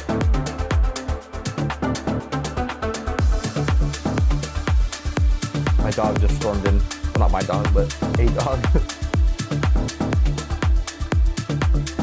Okay, the vibe on this one's pretty good, but the mix kick is pretty weak. You need to push that kick up quite a bit. Well, not quite a bit. It's just that it's the same as the track before. It has a lot of high kind of punch around here, which makes it a bit like too punchy, and it makes it hard to kind of hear.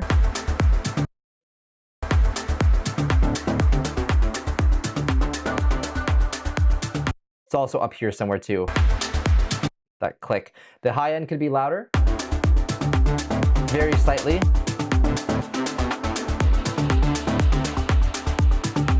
Like 1 dB louder.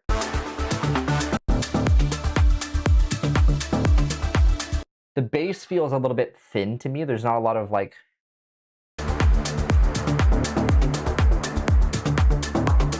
I don't know, there's a lot going on in the bass, but it doesn't feel super I don't know, it feels not very defined.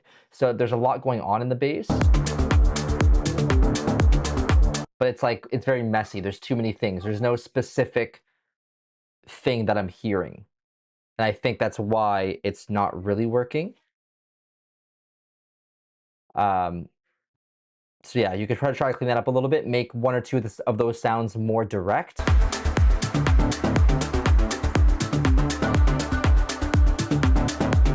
And that's going to elevate the track. But overall, the vibe is really good, and that's really important. You just need to clean up the track.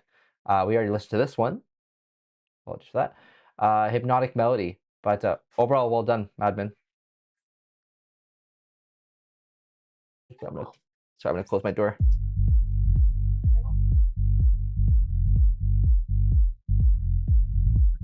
Maybe I'll come back in and I'll show you guys again. Yeah, you could try replacing the kick. I think that would help.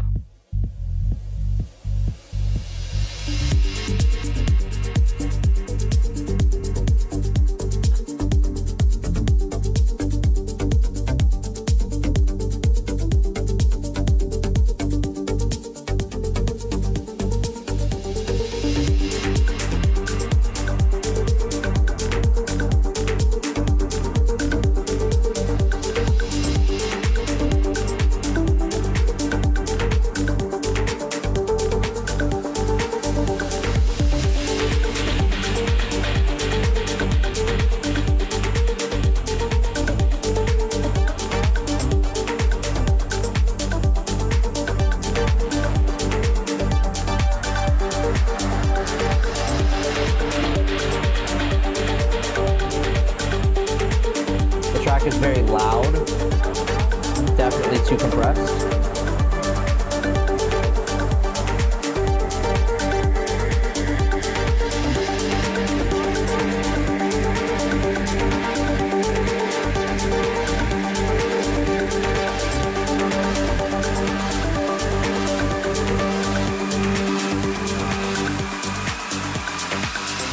This is from my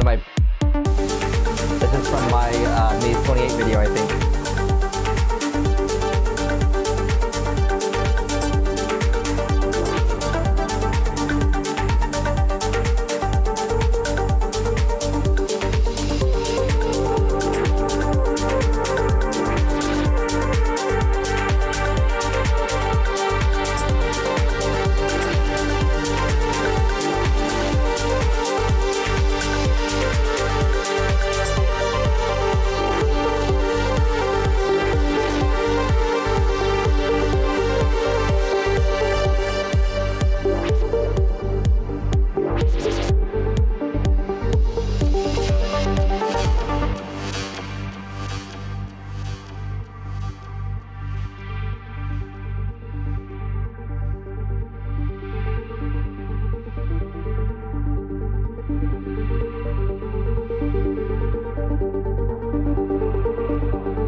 Okay, the ideas are okay. The track is very heavily compressed and just not mixed very well at all, which is totally fine as you're still learning.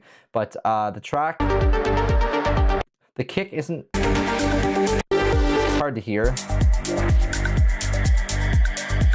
The kick is actually quite punchy, which is nice, and it has a decent low end, but the top end is lacking. You definitely want some high end on that kick. Did I say low end or high end before? The high end is lacking. It needs more high end to really cut through the mix. I think that's a big issue of what the kick sounds like. It's just really like it's just not cutting through. It's not cutting it.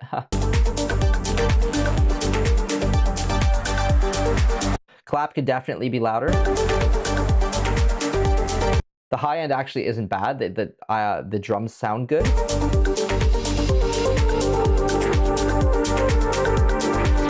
They're actually a good volume, but this thing right here is way too loud.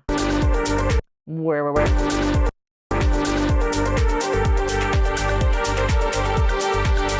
The synths and stuff are way too loud. So you just have to balance the track a little bit better. Some of the synths, like this is too loud. Way too loud. Like 4 or 5 dB too loud. This lead is like 3 or 4 dB too loud. The kick is 1 or 2 dB too quiet. Probably 2. And then there's just too much happening right here as well. There are some good ideas there underneath it all, but you definitely have to go in and start to take some stuff out and really focus on what you want the main ideas to be, and balance the kick and bass better. And the hi-hats and the drums actually sounded quite good and a good level. So I would balance everything to the drums. Yeah, hopefully that helps. We have the rave part 1, which doesn't look like a traditional progressive track. We have to ask an important question. Do you know where your teenagers are? This could be the night your child ventures into a secretive and potentially dangerous world. The world of the rave.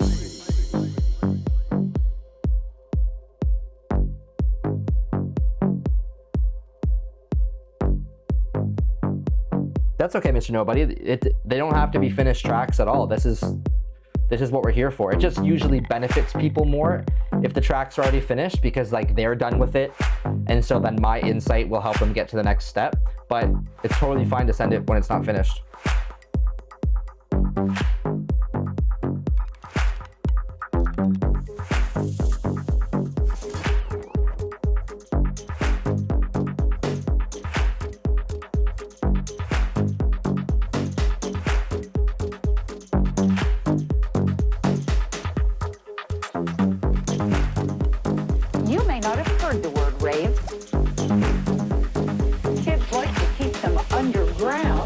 Oh, that's cool.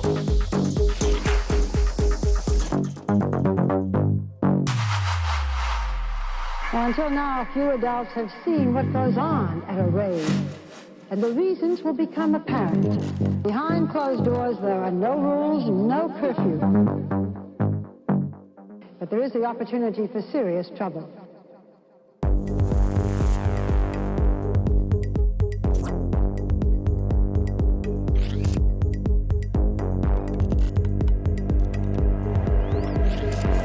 Have become a haven for drug taking with a dance beat. So the kick is very, very, very quiet. I can barely even hear it. Dance beat. Dance beat.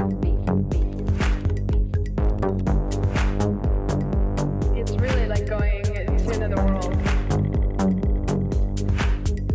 The trip. Dance party. That's what I tell kids. The ideas are cool. It's just really muddy and messy. Right? You have a bass line that's playing, and then you have this bassier pad, whoa, and then you have this other bass hits. There's just too many bass elements. They're all overlapping, and there's no definition. And your whole body's just beating. But I like the vocals a lot. It's a really cool idea. For like a night. And chaos fueled by blatant drug taking. Raves are happening in cities and small towns, in farm fields and abandoned warehouses, after-hours bars or clubs, anywhere that's far from adult supervision. The result is sometimes outrageous and risky behavior.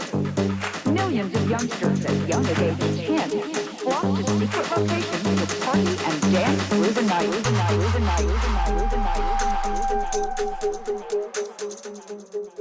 That's all night long.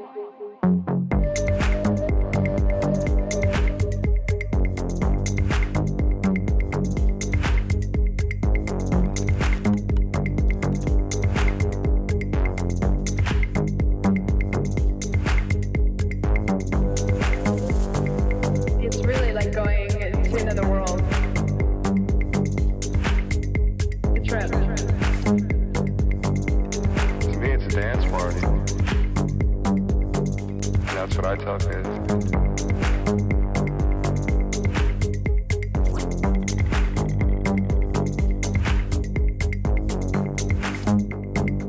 You walk in there,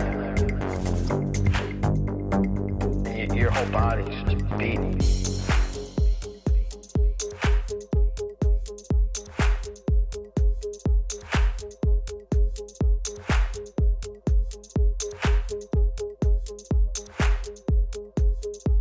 They call it a rave. Okay, cool track, cool ideas, but yeah, just those things I mentioned. It's very bassy, very like there's too much going on. Dance party. And that's what I tell kids. I like the layers of the drums, but the drums also could be much louder. Dance party. Like 3 or 4 dB for sure. I think once you do that and turn up your kick, it's gonna feel much better. And just take out one of the bass layers low end. Take out the low end of probably that bass pad so that the basses aren't overlapping so much. But yeah, it was a cool idea. Like I like that track a lot. Really interesting.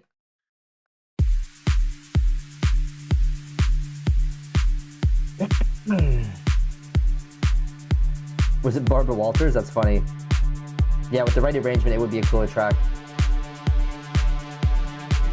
Who is Barbara Walters? I don't even know.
Oh, news personality, that makes sense.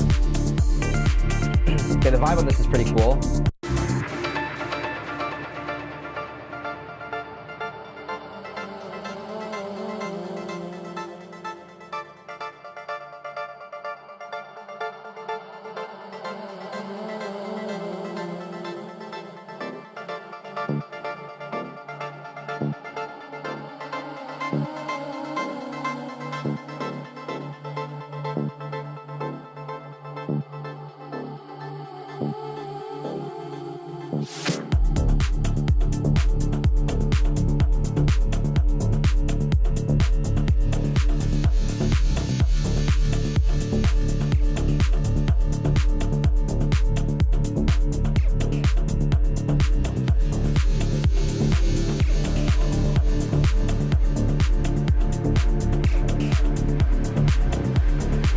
vibe is nice. The hats are a bit quiet.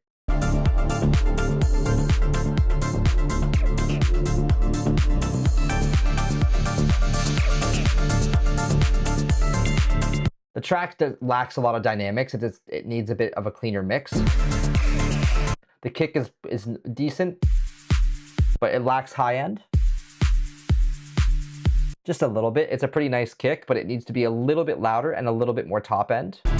If I push up just the top end here. Like that.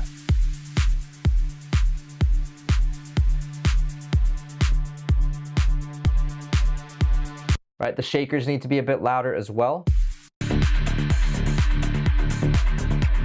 The hi-hat, so all the drums except for this. Yeah, I'd say all the drums need to be 3 or 4 dB louder. Maybe 3.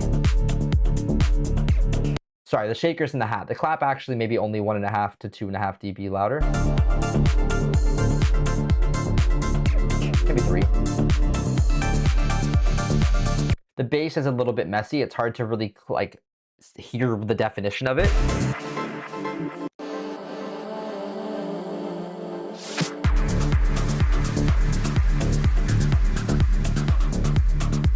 Those are super cool. Yeah, that's awesome. But they're a bit quiet. I think the bass needs to be turned down 1.5 to 2 dB and try to make it a bit more defined. Sorry, my allergies are kicking up from the dog now, so I'm going to be rubbing my nose a lot. So try to clean up that bass a little bit, give it a bit more of like a plucky sound or a bit more dynamics so that you can hear the bass better. Right now it just feels a bit fuzzy and like it's hard to really hear it like for what it is. It's just kind of like a whoa, whoa, whoa, whoa, whoa. It doesn't have that be-do, be-do, be-do, be-do, so it's hard to kind of cling on to it. And then these, like if you could hear it better, it would really help the track.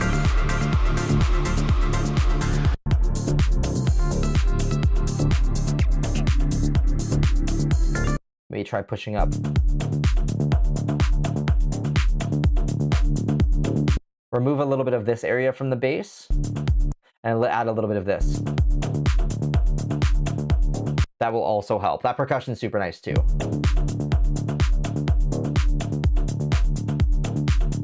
I would turn that up another dB. When I pushed it up with the EQ, it became much nicer. So push that up a little bit too. Overall, cool track though. All right, we have Frank Orr with Magnum Opus.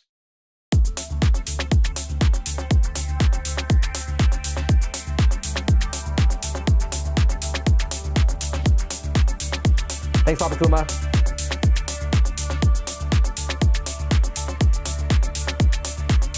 Thanks, Labin. Have a good weekend.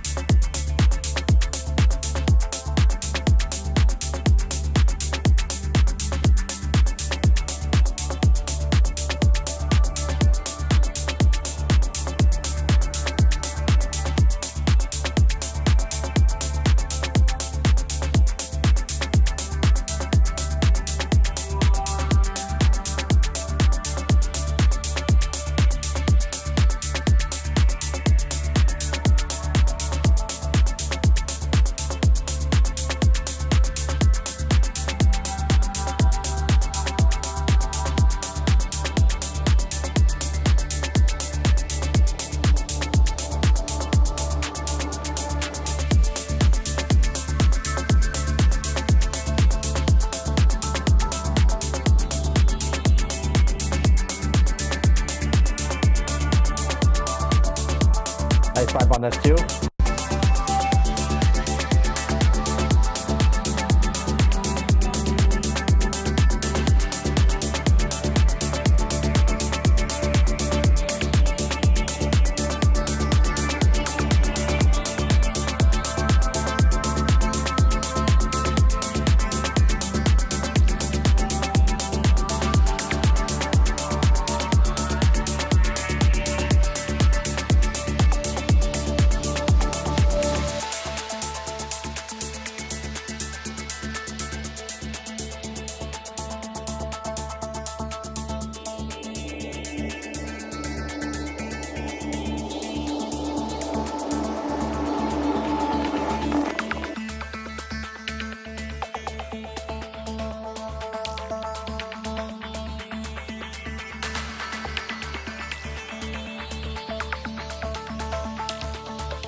nice.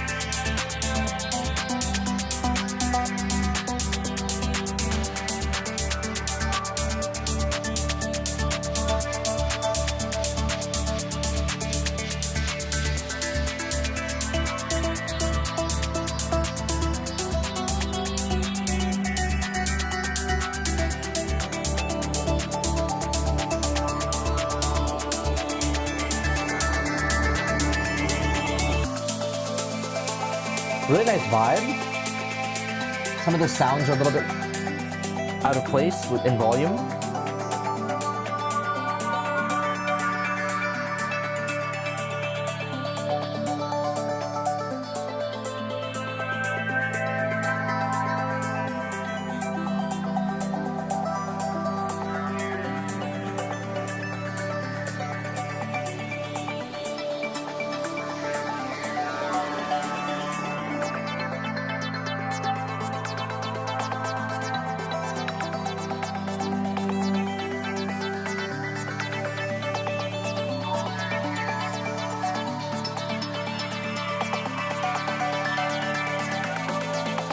This would be a great track for a vocal.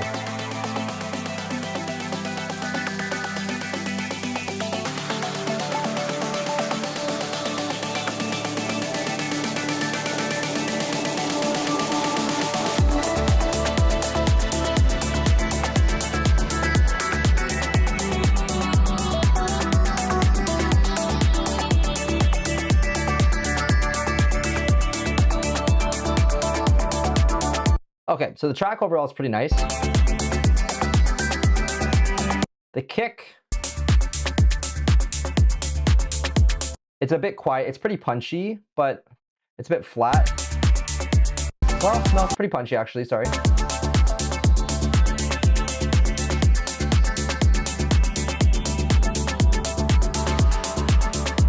I feel like the bass isn't really low and powerful. It kind of feels too mid-present. And there's a lot of stereo imaging on it. You definitely don't want that on your low end.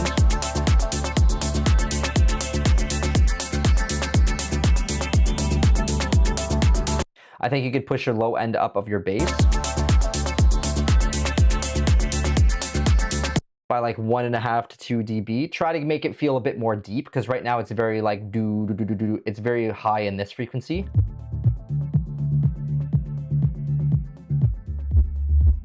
You need a little bit more here.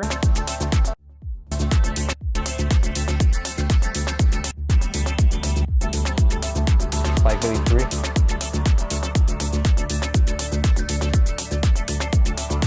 And then the lower octave as well is where your bass is, your sub bass is going to be. So that's probably where your kick is, so you might not need it. The hi-hat is maybe, the clap could maybe be 1 dB louder. The hi-hats are a good volume if you turn your kick up.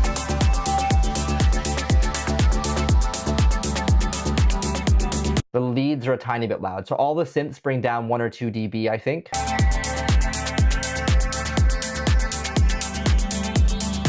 And you know what? Bring all your synths down by 3 dB.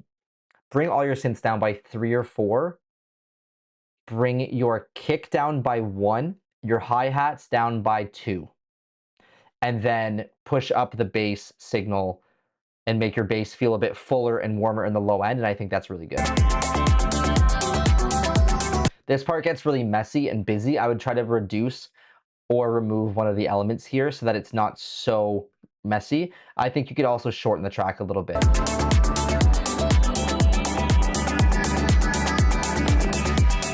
Like, this is just very messy. You could probably shorten it by 30 seconds. It's not a big deal if you don't, but... Yeah, I like the bass, but it's really hard to hear it. Overall, cool track though. I like the atmosphere of it. Up next, we have Neon Groove. Oh my. Let go.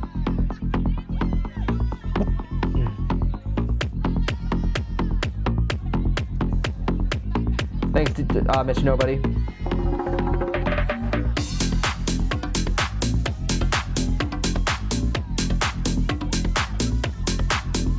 Yeah, Vision Studios, if you're watching not live, then yeah, you should timestamp it.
sounds.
Really nice vibes. The horns are cool. The vocals cool. It's a little bit over compressed, I think.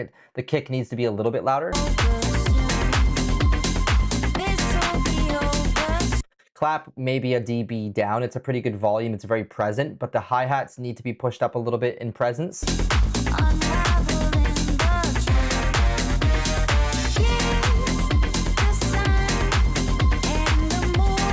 Like 2 dB maybe max on the hi-hats. The vocals and the strings overlapping a little bit, you kind of lose the vocal a bit. So I would side chain the strings out of the way from the vocal. So when the vocal plays, the strings squish down, get squished down by the vocal.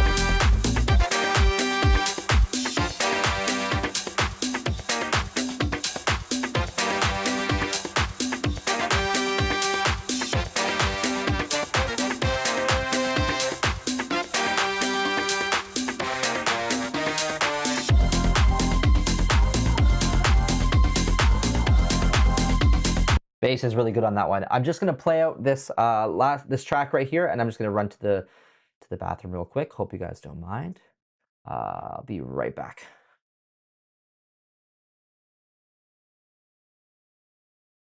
This isn't playing.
Okay, I'm back. Oh, interesting. Dark vibes.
Okay.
The kick and bass are like, they're really overlapping each other, so it's hard to really hear the kick coming through very well.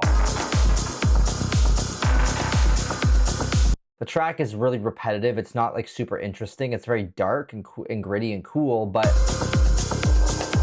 there's nothing really captivating me. Like at first I was like, oh, this is super like, dark and cool, and then I'm getting bored of hearing it.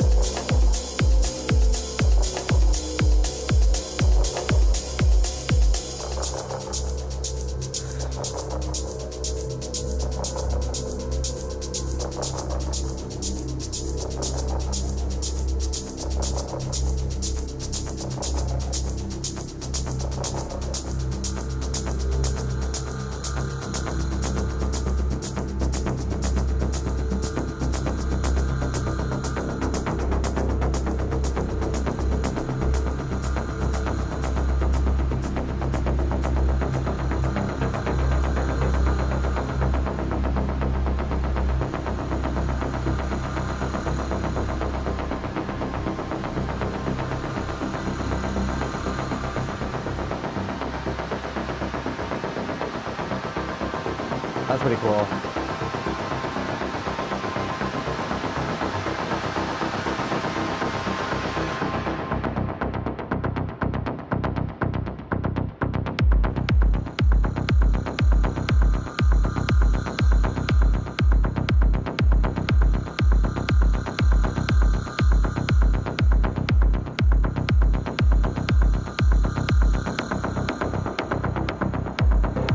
That's pretty cool. See, this is much better.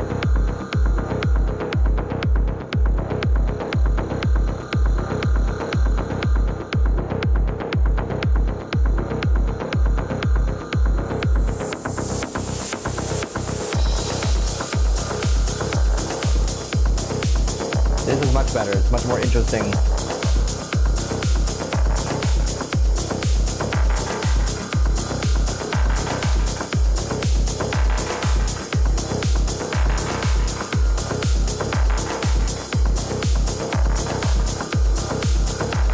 The kick is big, but it needs to have its own room in the mix. I think the kick itself is pretty wonky. It has like a really sharp transient, then a gap, and then a lot of high end, and then it kind of goes up in volume. So you just probably want to choose a different kick. Or maybe it's the bass is actually fine. I think or the kick, it could be compressed a bit better. I don't know. It's not the best waveforms. Doesn't actually sound too bad, but when the bass elements come in, it does get a bit messy. It throws the groove off and everything. So I think just work on the kick and bass relationship a lot to get it sounding better. Because right now it feels like the bass is coming in at a weird time, a little bit off timing.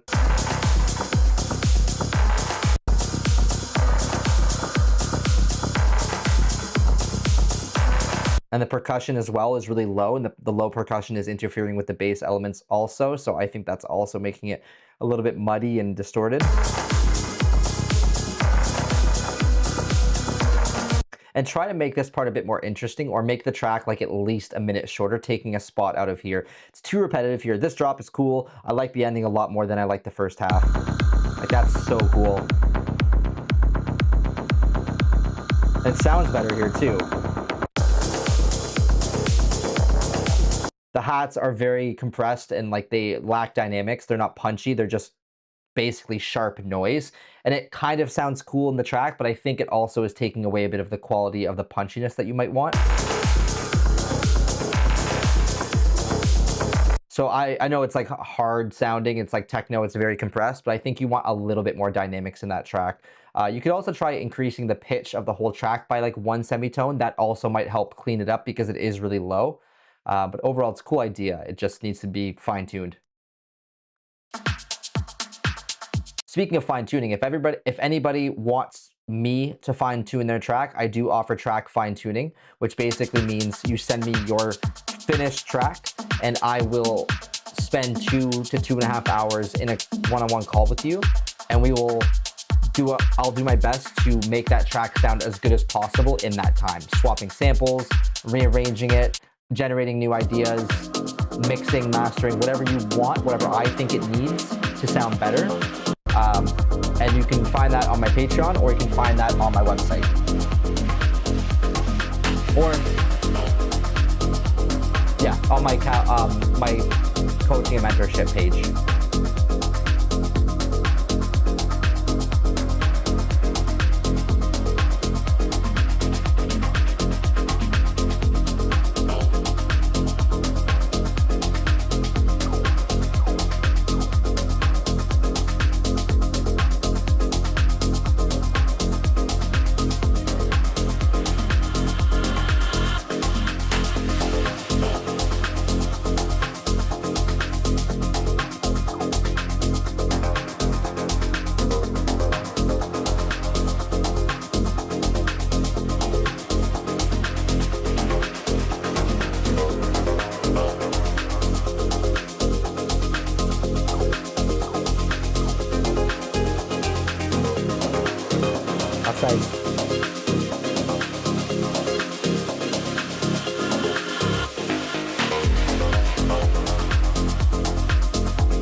The bass is a bit too loud and the kick isn't really punching through, and the hi-hats are too quiet.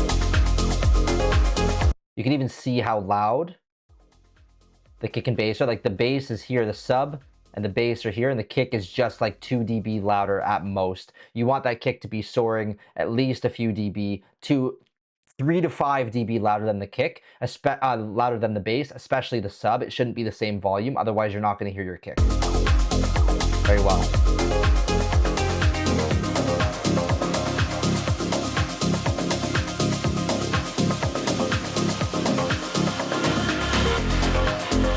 Yeah, see the sub is too loud, and the high end is too louder.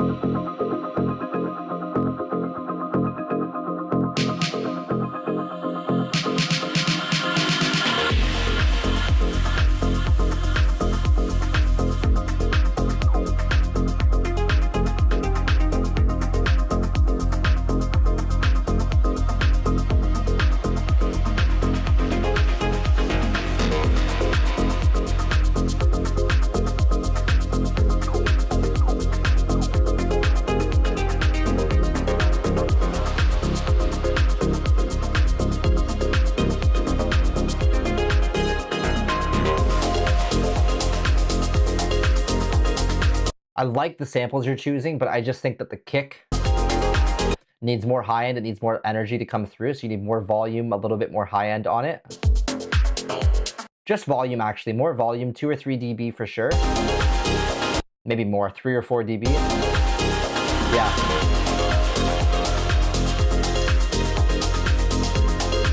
And drums up by 2 dB.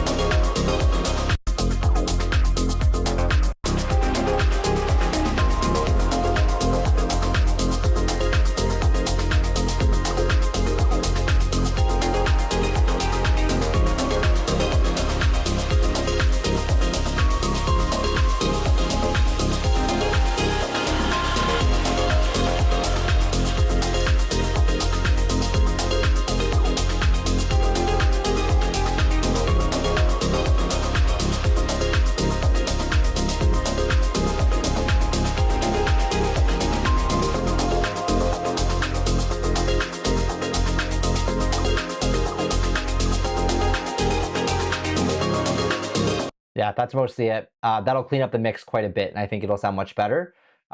Just those few things, it would definitely improve the track. Overall, it's a nice track, some nice ideas, a little bit messy, but once you fix the mix, it should probably clean it up a little bit. All right, with In the Sky, almost done. Thanks for sticking around, everybody. After this, I have some nice dinner.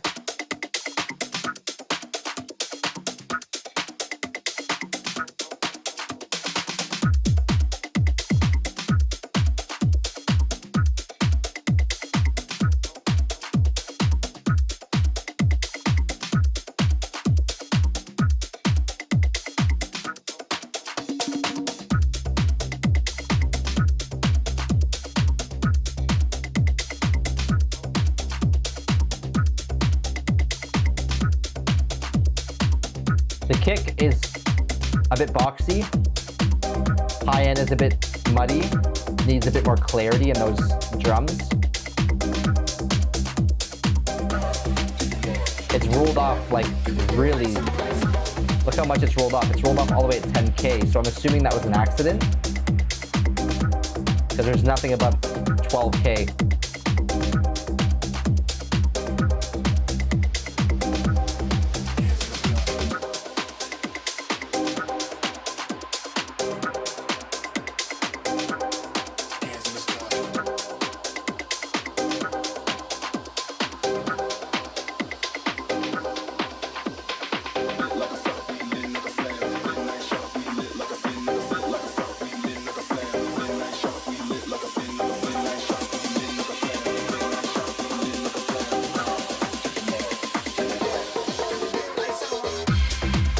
Nice.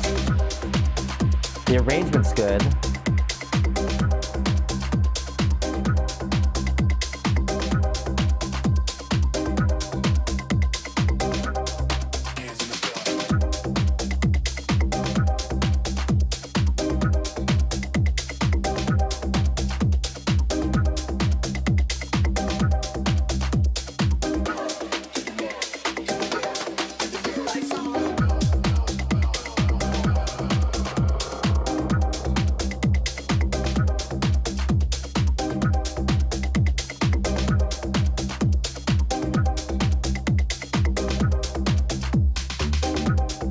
Yeah, the mix is just lacking so much high end, but I can't really speak much about the mix because I think that the filter was left on because it looks like you might have done this.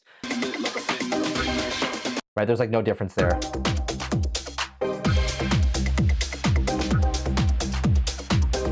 It needs much more high end. The ideas are really cool. It's really groovy and catchy.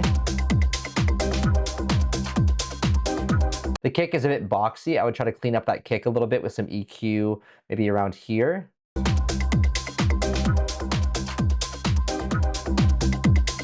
Right, that like boom, boom, it's a bit boxy. Overall, the ideas are good. It's just hard for me to comment on the mix. Mix, the low end is also a bit muddy. I would try to add a bit more cleanly, like, but maybe for techier stuff, it's okay. But the bass could be a bit like cleaner as well. Maybe just a bit of clarity on like the 400 to 600 hertz range, maybe a bit higher to give that bass a bit more like EQ, maybe a little bit of here out on the bass, just so it feels a bit cleaner. We have Persevera Veil.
pluck here probably needs a bit more high end. It's just like pretty quiet.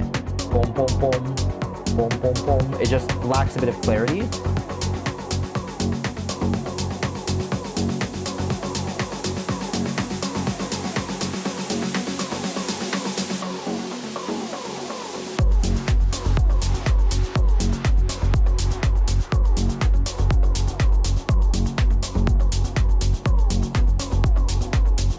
I like that a lot.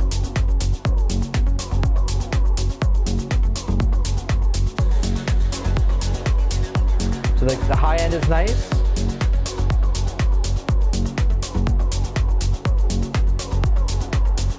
The kick and bass are a bit muddy together.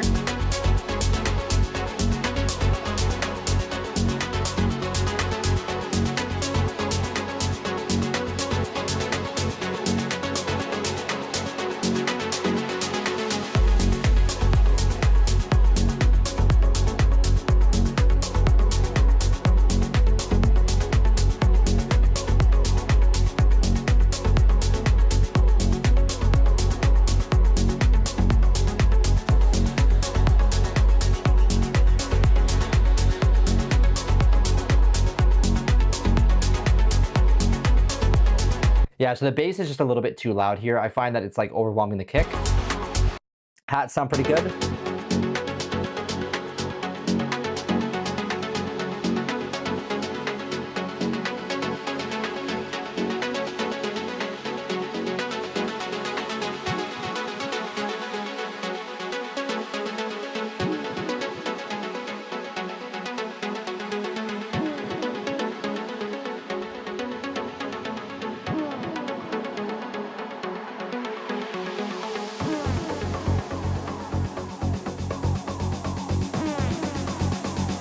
Build up was, our breakdown's nice.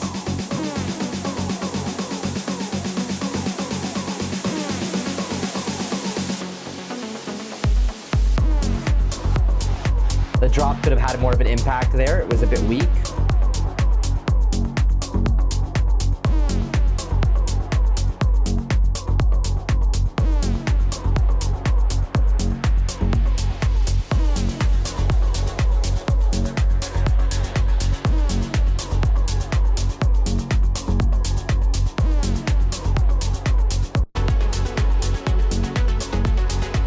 I think turn your bass down by about 3 dB, bring the clarity of the kick just a little bit, like 1 or 2 dB out of here.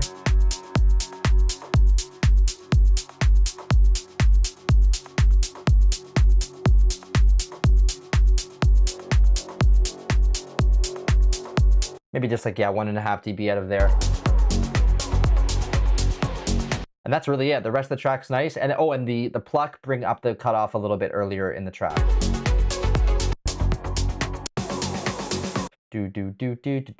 That one. Overall, it's a nice track. You know, not the most memorable. You could probably add something that would make it a bit more memorable, but there's nothing wrong with a B-side track. Still a decent track. Excuse me.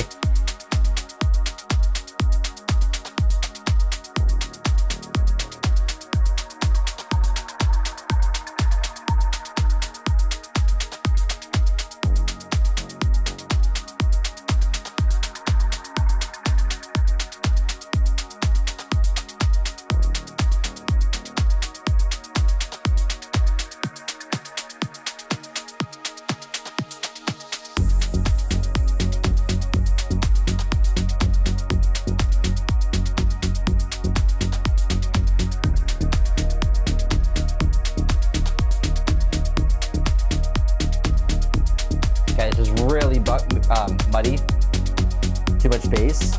The kick is only cutting through because of that really clicky high end.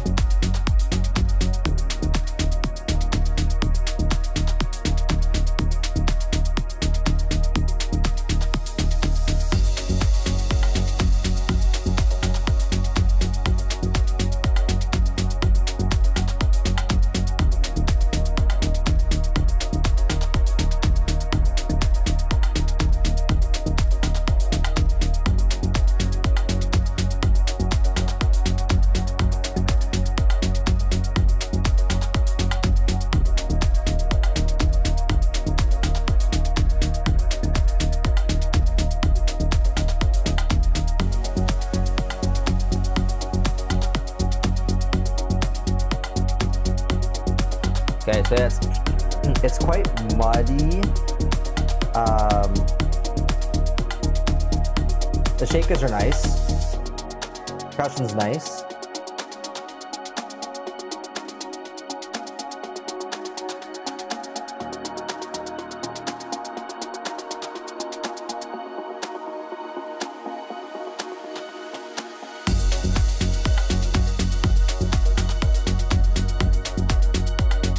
The clap is really quiet.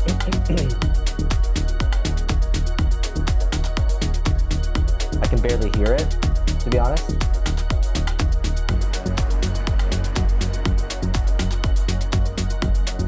And it's maybe a little bit too wide. Hats are pretty quiet. I would turn those up.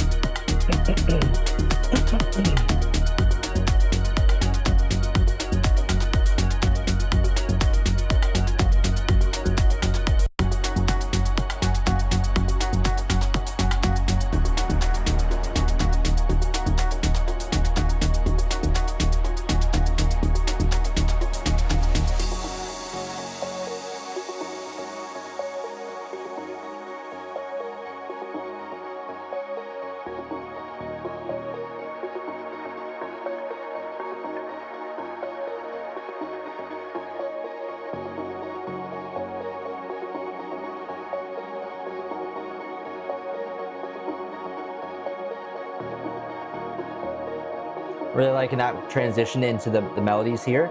The melodies and the like the chords, I guess, the pads are sounding really nice.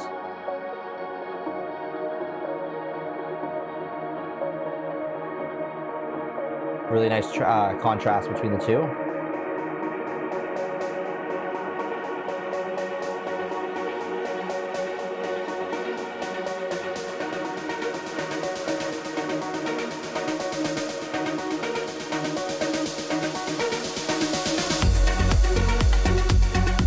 Nice arrangement here.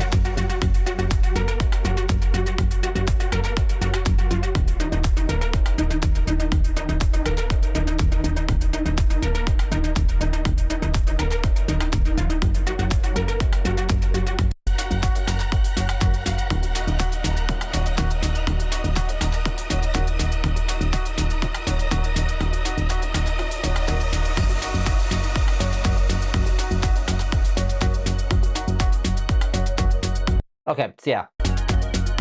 Kick is just too snappy here. It's really snappy. Cut that down a lot. Turn the bass down by 1 dB. Clap up by 2 dB.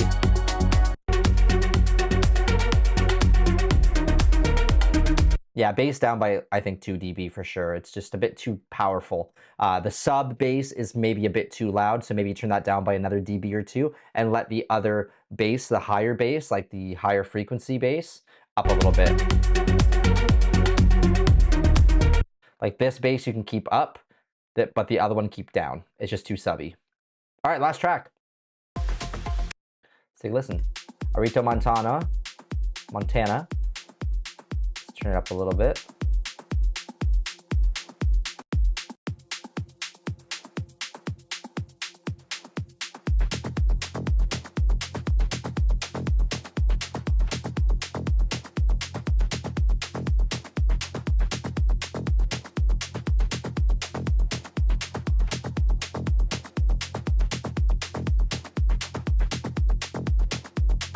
Hey Arj, so you sign up, you can either donate here, the minimum is $8 US, or you can sign up for my Patreon at www.patreon.com/DowdenMusic, and then every month you can submit your track and I will give feedback. You send your track through a direct message on Patreon, which unlocks after you sign up, and then your track is submitted, and then every month, at the end of the month, usually the last Sunday, I will go over the tracks with the group.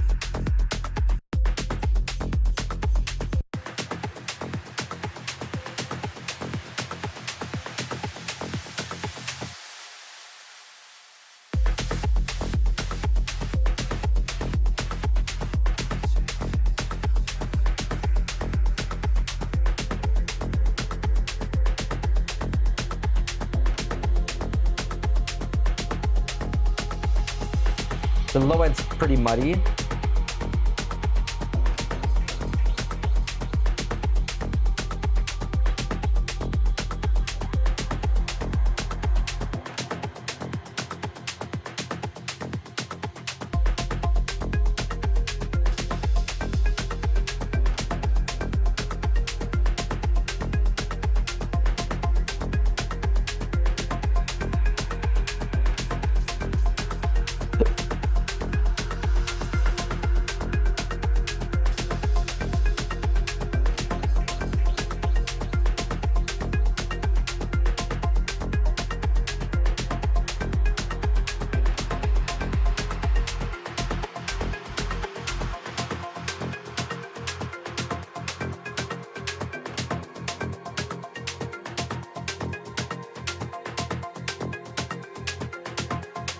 You know what, we got one more track. I'm just gonna quickly go over it because they sent it in. And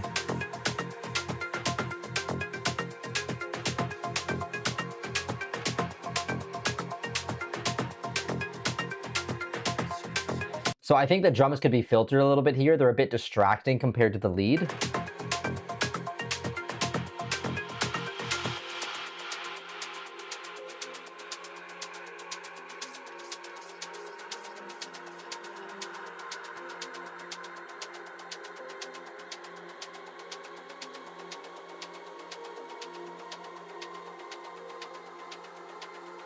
I like that. See how you're filtering down here? This sounds really nice.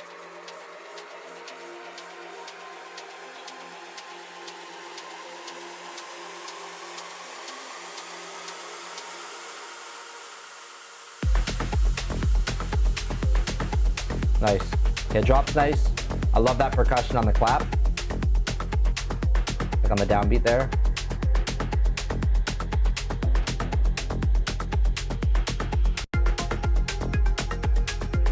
The kick is pretty beefy in the low end. It could have a bit more high end and it could be a little bit louder. Just like 1 or 2 dB. The drums could also be louder. I'd say the sub could be a little bit quieter.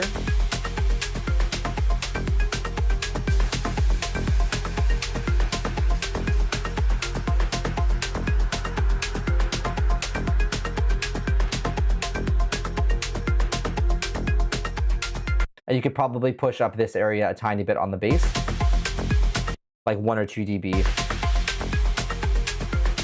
There you go. And then maybe clean up some of the sounds with the EQ.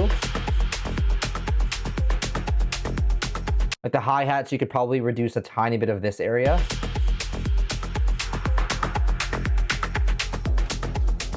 Like very slightly, like this. Just nitpicking, but just it's a good track, so I want to like it's sounding pretty decent. Yeah, the kick coming up in volume will definitely help the whole track feel a bit more like overall it'll feel more balanced. And it'll feel much louder and more dynamic just by turning up that kick. Is there anything else?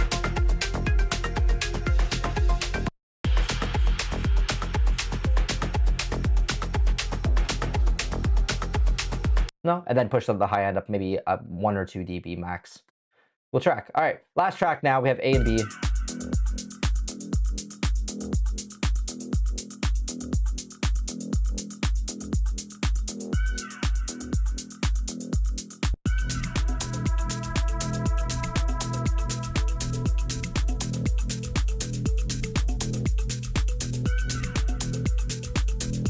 Kick is a bit quiet. Oh, whoa.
Okay, so the levels are all over the place.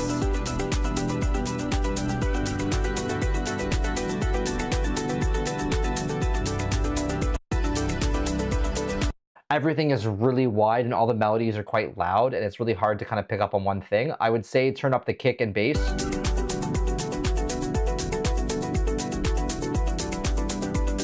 Everything's very wide.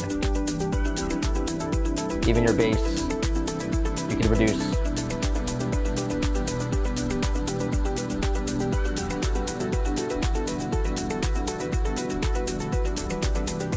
Yeah, the kick and bass need to come up for sure. Kick by like 3 or 4 dB.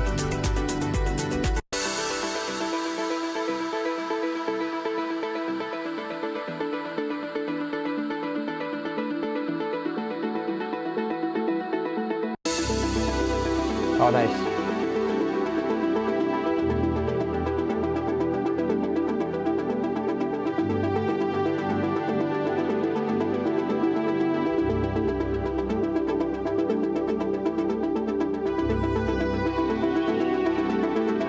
There's just too many ideas. Like there's too much happening, so it's hard to listen. And that beep beep beep doop at the top, like the new pluck, is way too loud. Yeah, this one's it's too loud.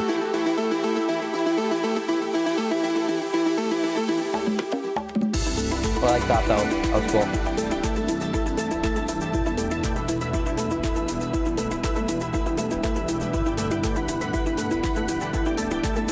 Bye, Volker. Thank you.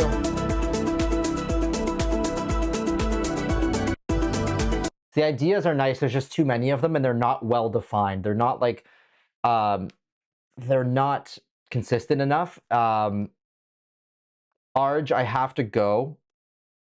I will very, very quickly skim through your track, but I really have to go. I was supposed to be gone at 3 because I have dinner waiting for me downstairs, but I will very, very briefly give you a listen just because you're here. But then if you want, you can resubmit your track next month, and I'll give it a full breakdown, or I will give you a new track breakdown feedback next time.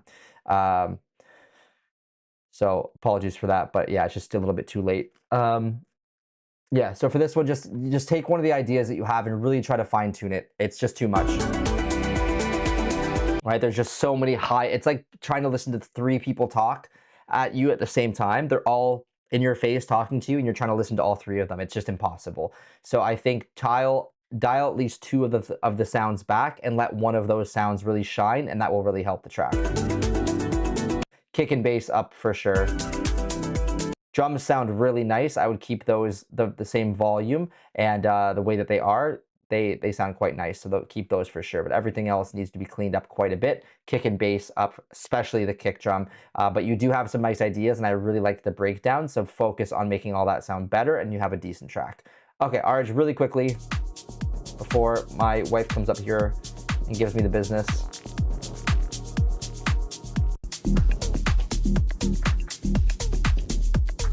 Nice. Ooh. Digging that.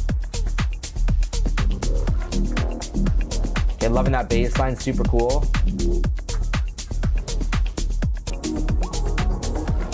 The kick needs to be up in volume.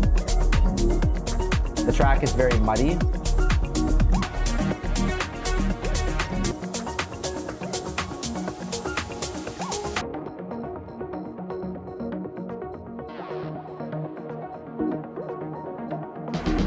Even the breakdown's muddy.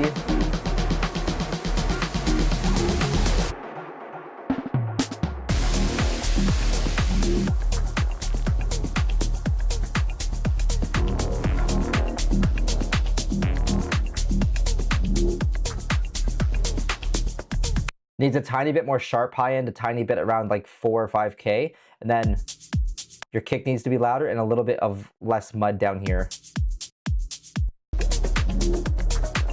That already sounds better. A little bit here as well.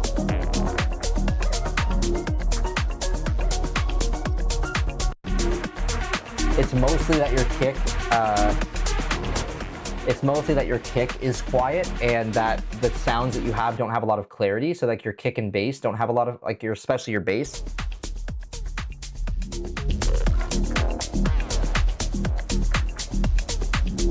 Without this, the bass is just too warm. You need a bit more clarity. You need those sounds to be a little bit more open, a little bit more high end around here so that you can hear those basses better, and so that the track doesn't feel so bogged down. So there's clarity by reducing mud, and then there's clarity by increasing the clarity section of the track, and that's what I think it needs. It just needs to have some of the sounds a little bit more open, a little bit more high frequencies, so that you can hear those sounds without having to turn them up, and then scooping out a little bit of that muddiness, especially in the drums.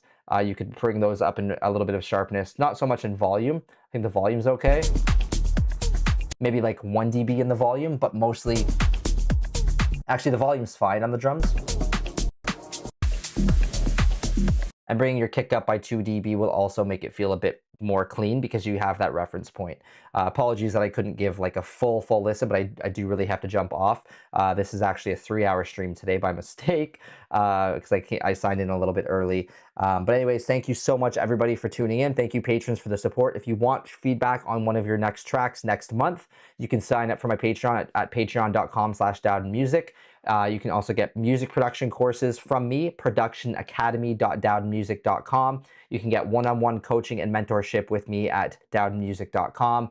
And then I also have masterclasses available, and those will be on my website soon. But you can also go to, let me make sure I give you the right link. It is productionacademy.dowdenmusic.com/past-masterclasses. And that will give you access to the old masterclasses that I write a full track from start to finish all the way through. I can kind of, yeah.